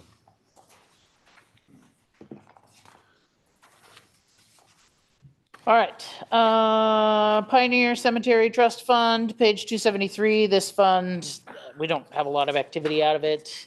There's really just a little bit that interest earnings are supposed to be used for kind of the maintenance and upkeep at the Pioneer Cemetery. So you can see that we've got enough to plan for $3,000 worth of expenditures in that fund. Which Jason back there will tell me is not going to go very far, but it's all we have. The fund was initially established and whatever went into it initially, which was about $10,000, was then supposed to be remain and any interest earnings you could use. So that's what we're dealing with right now. Is that fund the only way that that cemetery gets any maintenance? I think we do some stuff out of parks, if, you know, for things like mowing or just kind of small upkeep items. And there's some But otherwise, volunteers, yes. I think. Isn't there a volunteer, Jason? Like a volunteer group that Apparently, helps a yes, little there bit? are volunteers. Yeah. I was walking around there here a while ago, and I was really actually very disappointed in its condition. And there's a lot of broken gravestones.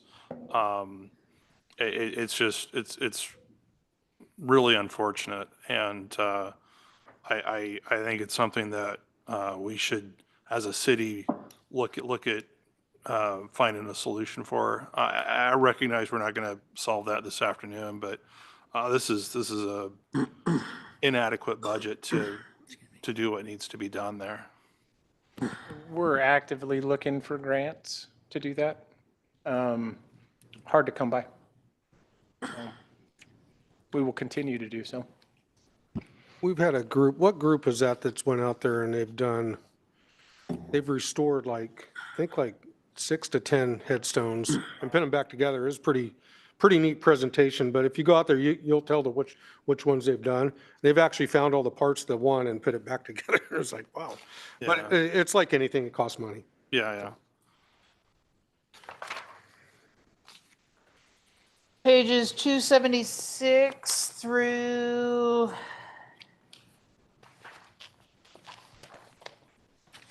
287 there's 3 special revenue funds there. One for police, one for the library, and one for the senior center.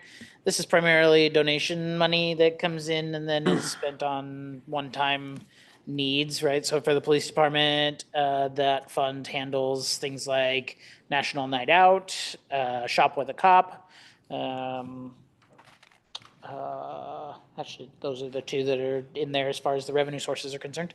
On the library side, it does handle like lost books. If somebody pays in, then that money goes into the fund, and then the fund uses that cash to buy replacement books if some are lost. The Friends of the Library generously makes contributions to that fund for library needs. And then on the senior center side, that's entirely donation driven to handle programs and activities there. So looking through this whole document, I noticed on 279, who paid to get that photo in there? Yeah. It's a great photo, but I'm just wondering who was responsible for it. Oh, okay. As long as someone did.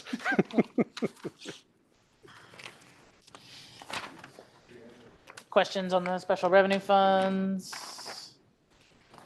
Okay, page 288 is the capital projects fund. It's a weird name, but it goes to streets. So we get money from a state agreement of some kind, a state exchange.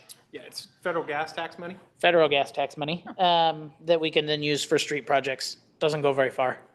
So you can see that we've got revenue budgeted at 200,000. We had a fund balance in there, so we've got capital projects budgeted 1.5 million next year, and that would drain it if we were able to complete all of those capital projects. So again, back to the streets issue of not having a ton of money. The last few pages in this document are dedicated to the Parks SDC and the Streets SDC, so systems development charges. This is money in from system development payments from developers as they as they develop. I'm losing my words. And then we pay out projects, right? So essentially system system expansion projects. Yeah, so they'll it's add- related to growth, so I'll help you out here. I'll give you a break. Yeah, so system development charges, each development pays those, water, wastewater, storm, parks, and streets. It's designed for, if you have a subdivision and they don't really trigger, like, say, a traffic signal, but it's more of a regional issue, then that's where those go to those regional projects and our arterials and collectors, stuff of that nature. Pages 300 to 303, there's not anything that you as a budget committee have to do, but I'd like to put it in here so that there's kind of some information on our overall debt service across the organization. As a city, we hold $30 million in debt on our books. It's a very high amount. Certainly the biggest places are in our utility funds, water and wastewater. So we actively try really hard right now. We've been making a conceited push to focus on trying to pay some things down as fast as possible, right? We're focusing that on the URD side.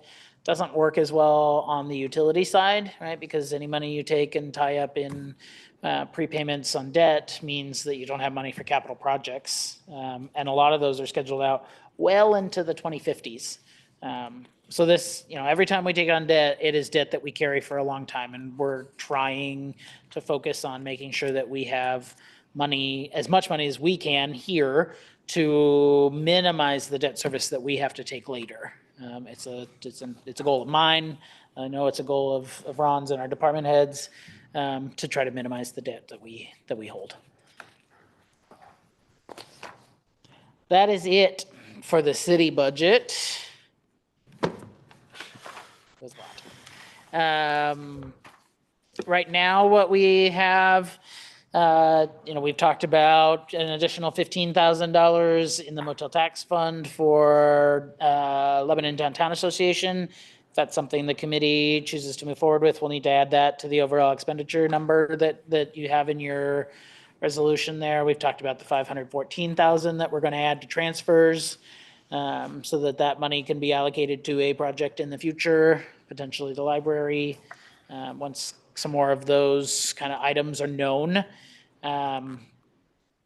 Is there anything else that you would like to discuss, review, add, subtract? Now's the time.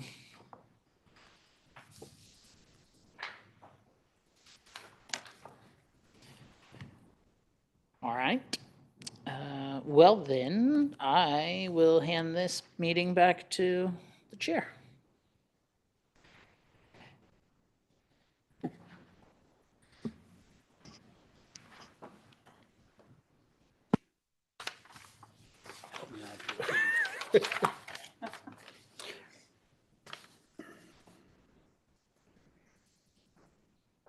I think you're at this point, they Ron, how detailed of a motion presented the budget. are we going to need to specify the two adjustments Brandon mentioned?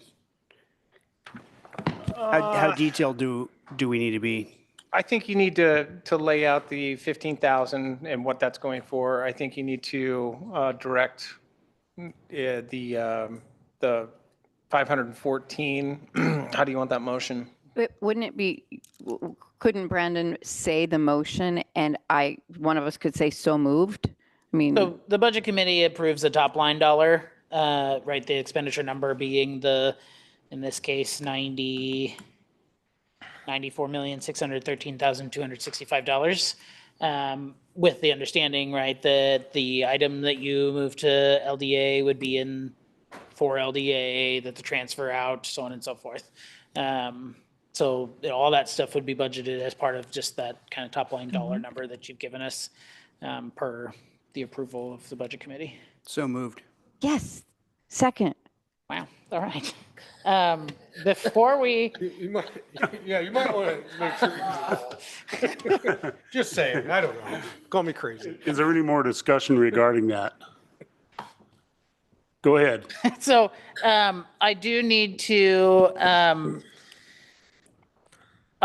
somebody's going to really hate me for this in a second. There is an OGEC opinion. So part of this approved budget is there are council stipends in this budget. And as there are 7 of you that are counselors, you are about to approve a budget that contain your stipends. That being said, you have to declare a potential conflict of interest. So should we move forward with this vote, then I need to read you this, and then the 7 of you would need to acknowledge whether that conflict of interest exists for you. So would you like me to read that out loud? Please. All right. So for the 7 city councilors, I'm declaring a potential conflict of interest because the proposed budget includes city council stipends, and I may or may not receive compensation as a member of the council. I'm making this announcement pursuant to Oregon ethics laws. Are you declaring said we all have to conflict of declare interest? that. Yes, Yes. but you have to say it out loud. I declare. I declare it. I'm declaring it also. I declare. I declare at a protest. I declare.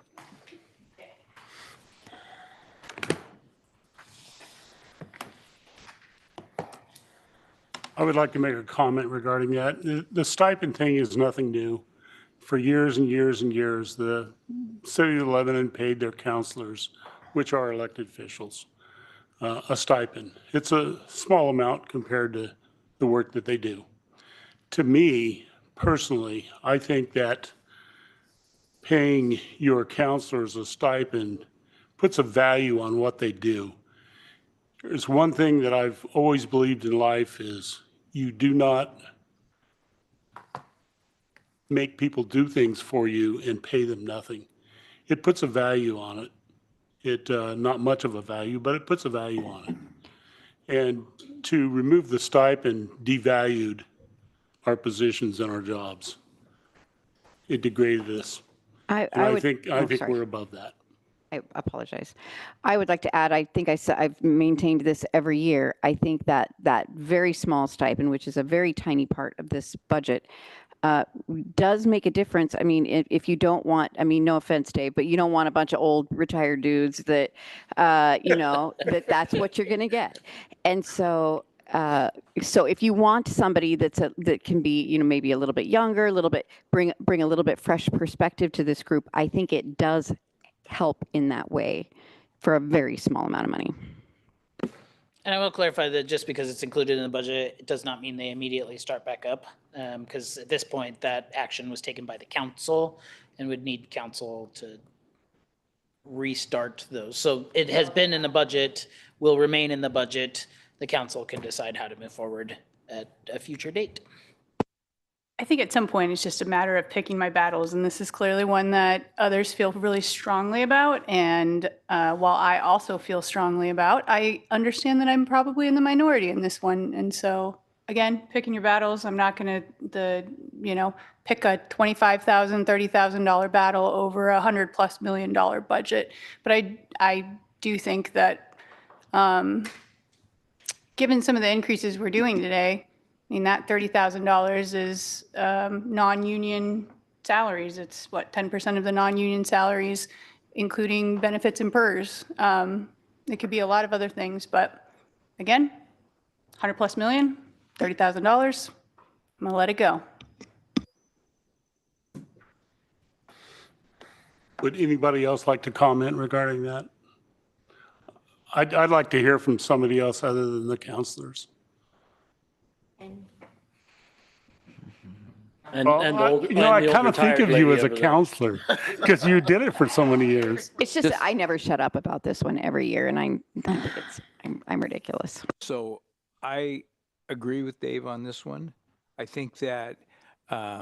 I was sort of always taught too, to don't give your services away because then other people don't value them. And you don't value them very much yourself if you don't receive something for your services.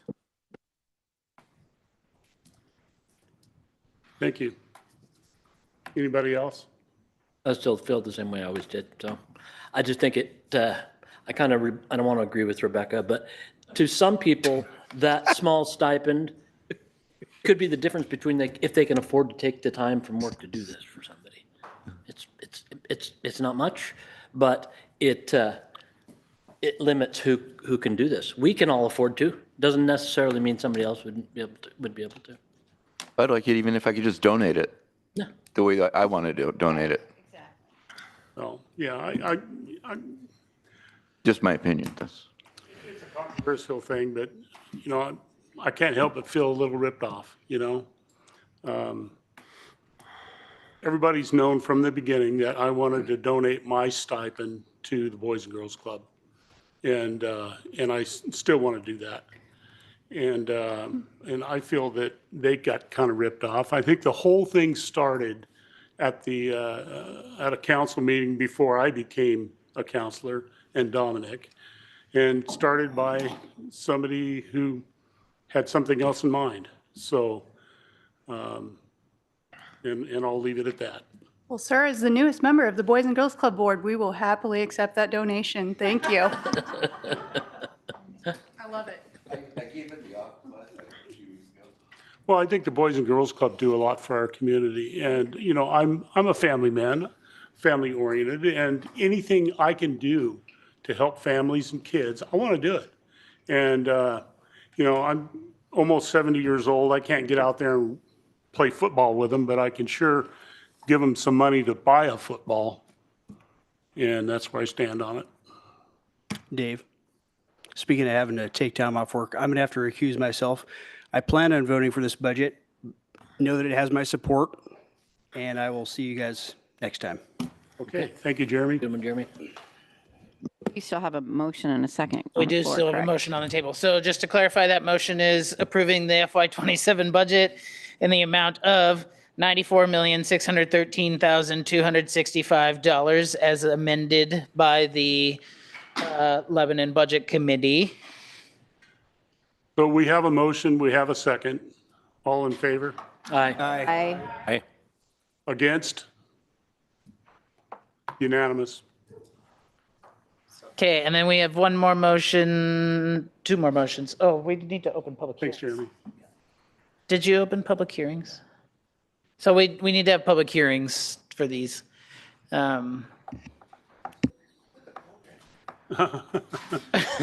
Okay, the public hearing regarding fiscal year 2026, 2027 proposed City of Lebanon budget is now open at 3:24 PM. Trey really should have been on top of that. I apologize on his behalf. Do I hit?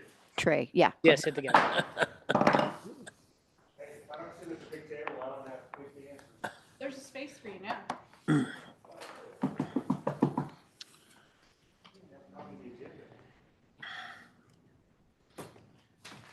I don't think anybody's gonna. We've already heard about, we've heard the budget, so I don't really have a staff report to give. We've already read about the conflict of interest. We did the conflict of interest piece. I don't know if there's public that would like to comment.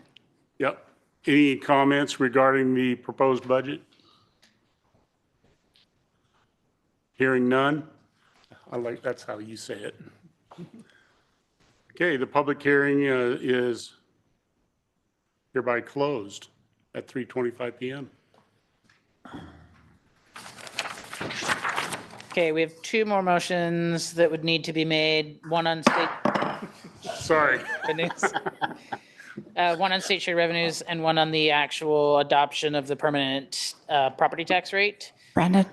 The state shared revenue does require yet another public hearing. This is the first part of number 6. Yes. This is number 5, so we Number need to five go and the back first part to, of number 6. I We move kinda- to recommend the city council accept state revenue sharing monies as a non-dedicated revenue in the general fund. Second.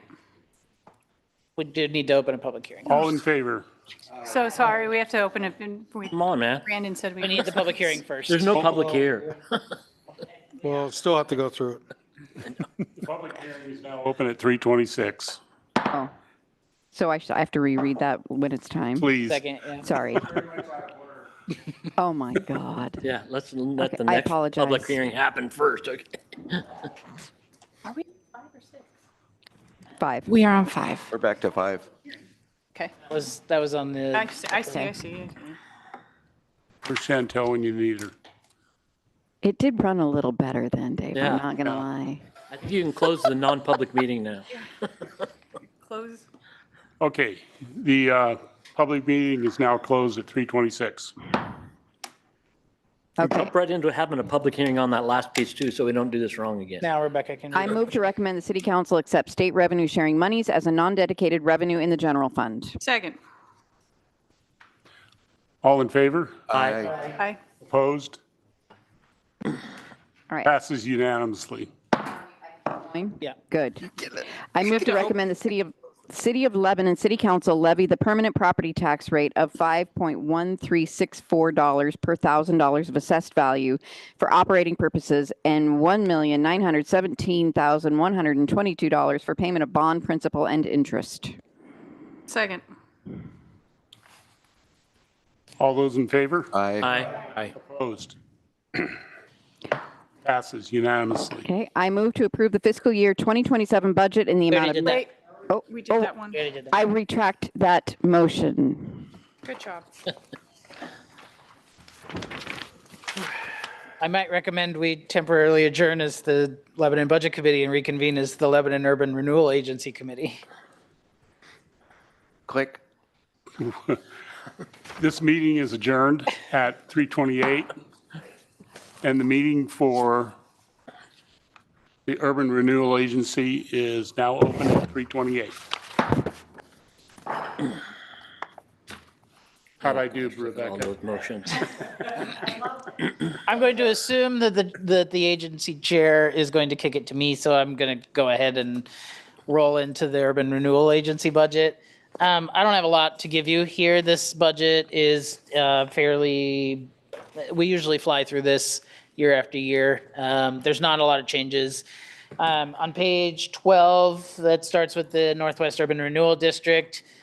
This budget, as we have discussed before, we are making a specific effort to pay down our existing debt that we have in this fund so that we can get to a point where we close this as soon as possible and return those property tax dollars to the tax rolls. We anticipate we will be making 2 payments here in the next 2 weeks. So one for this fiscal year and one for next. And then we'll have 1 payment left next year. So as soon as he's done with his report, Beyond that, public hearing. page 16 is the Cheetah Lake Urban Renewal District. There's not a lot here yet. Some of that's just biding time until we get to overall projects. There is a debt service you're paying on an initial project that happened, I don't know how long ago, in 2016.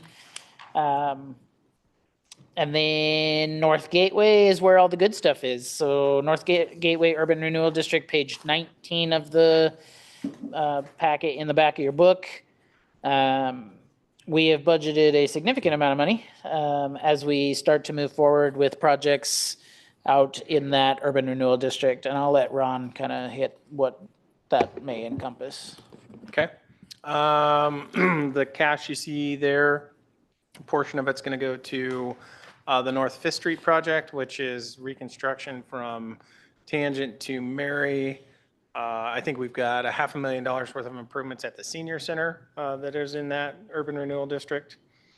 We've got potential for a traffic signal at Reeves Parkway and Highway 20 in there. Oh, thank God. And there's one other.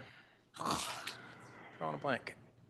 Potentially the a turn lane right there outside this window to turn onto 2nd Street to go to the Justice Center there. So those are the projects that are in there. Primary one for this year is going to be the 5th Street project. So we'll see how that lays out. I think there's $2 million budgeted from the urban renewal district for that, and then $500,000 for senior center projects. Short of that, I doubt we'll get to the signal this year. Page 22 talks about the downtown urban renewal district. We do not anticipate taking any revenue in the form of property taxes. The little bit of property tax money you see there is the delinquent payments that trickle in. I can't stop those. And then some small interest, but we do plan on spending that money on a project either on Grant and Sherman areas, streets, not areas. And then emptying out this fund. And again, returning that to the property tax rolls next year. Lastly, page 25, Mill Race Urban Renewal District. This is a district that the only payment each year is to the developer out there under an economic development agreement. We pay 75, I think it is right now. It drops to 70% not next year, but the year after, but 75% of the property taxes we receive from that district go back to the developer in lieu of us having built out all the infrastructure and stuff like that. They're handling that on our behalf. So that is the Lebanon Urban Renewal Agency. I know that felt like it flew compared to the city budget, but it's a much easier budget. All right, Dave, let's dance. We can do this. Public hearings here, so we need to make sure we do the public hearings. I am done. The public hearing regarding 2026-27 proposed urban renewal budget is now open at 3:32 p.m. Is there anyone who would like to comment on the fiscal year 26-27 proposed urban renewal budget? Hearing none, the public hearing is hereby closed at 3:33 p.m. Committee discussion.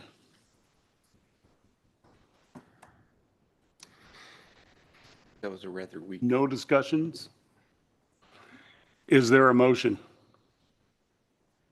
Do we have to gavel in and out of each agency, or we're just doing one agency? We just do one public hearing for the I entire move to recommend the Urban Renewal Agency approve the Northwest Lebanon URD taxes for fiscal year 2027 at the tax increment value of $453,480.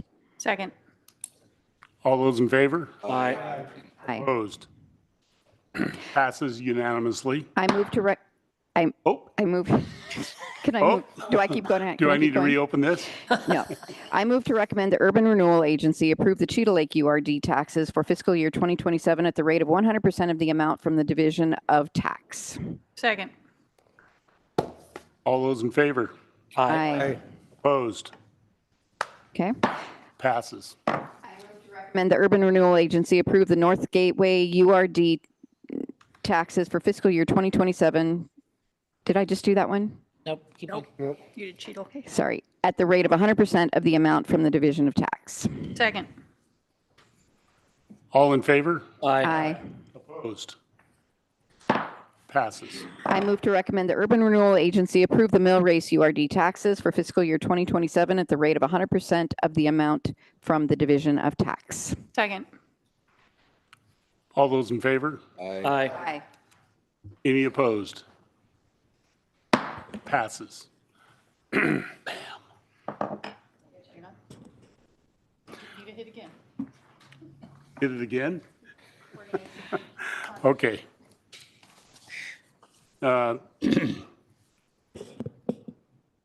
We will now adjourn as the Lebanon Urban Renewal Agency and reconvene as the City of Lebanon Budget Committee.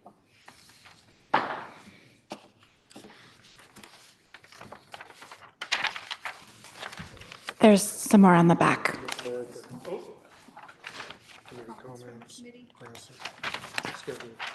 Oh, are there any committee comments?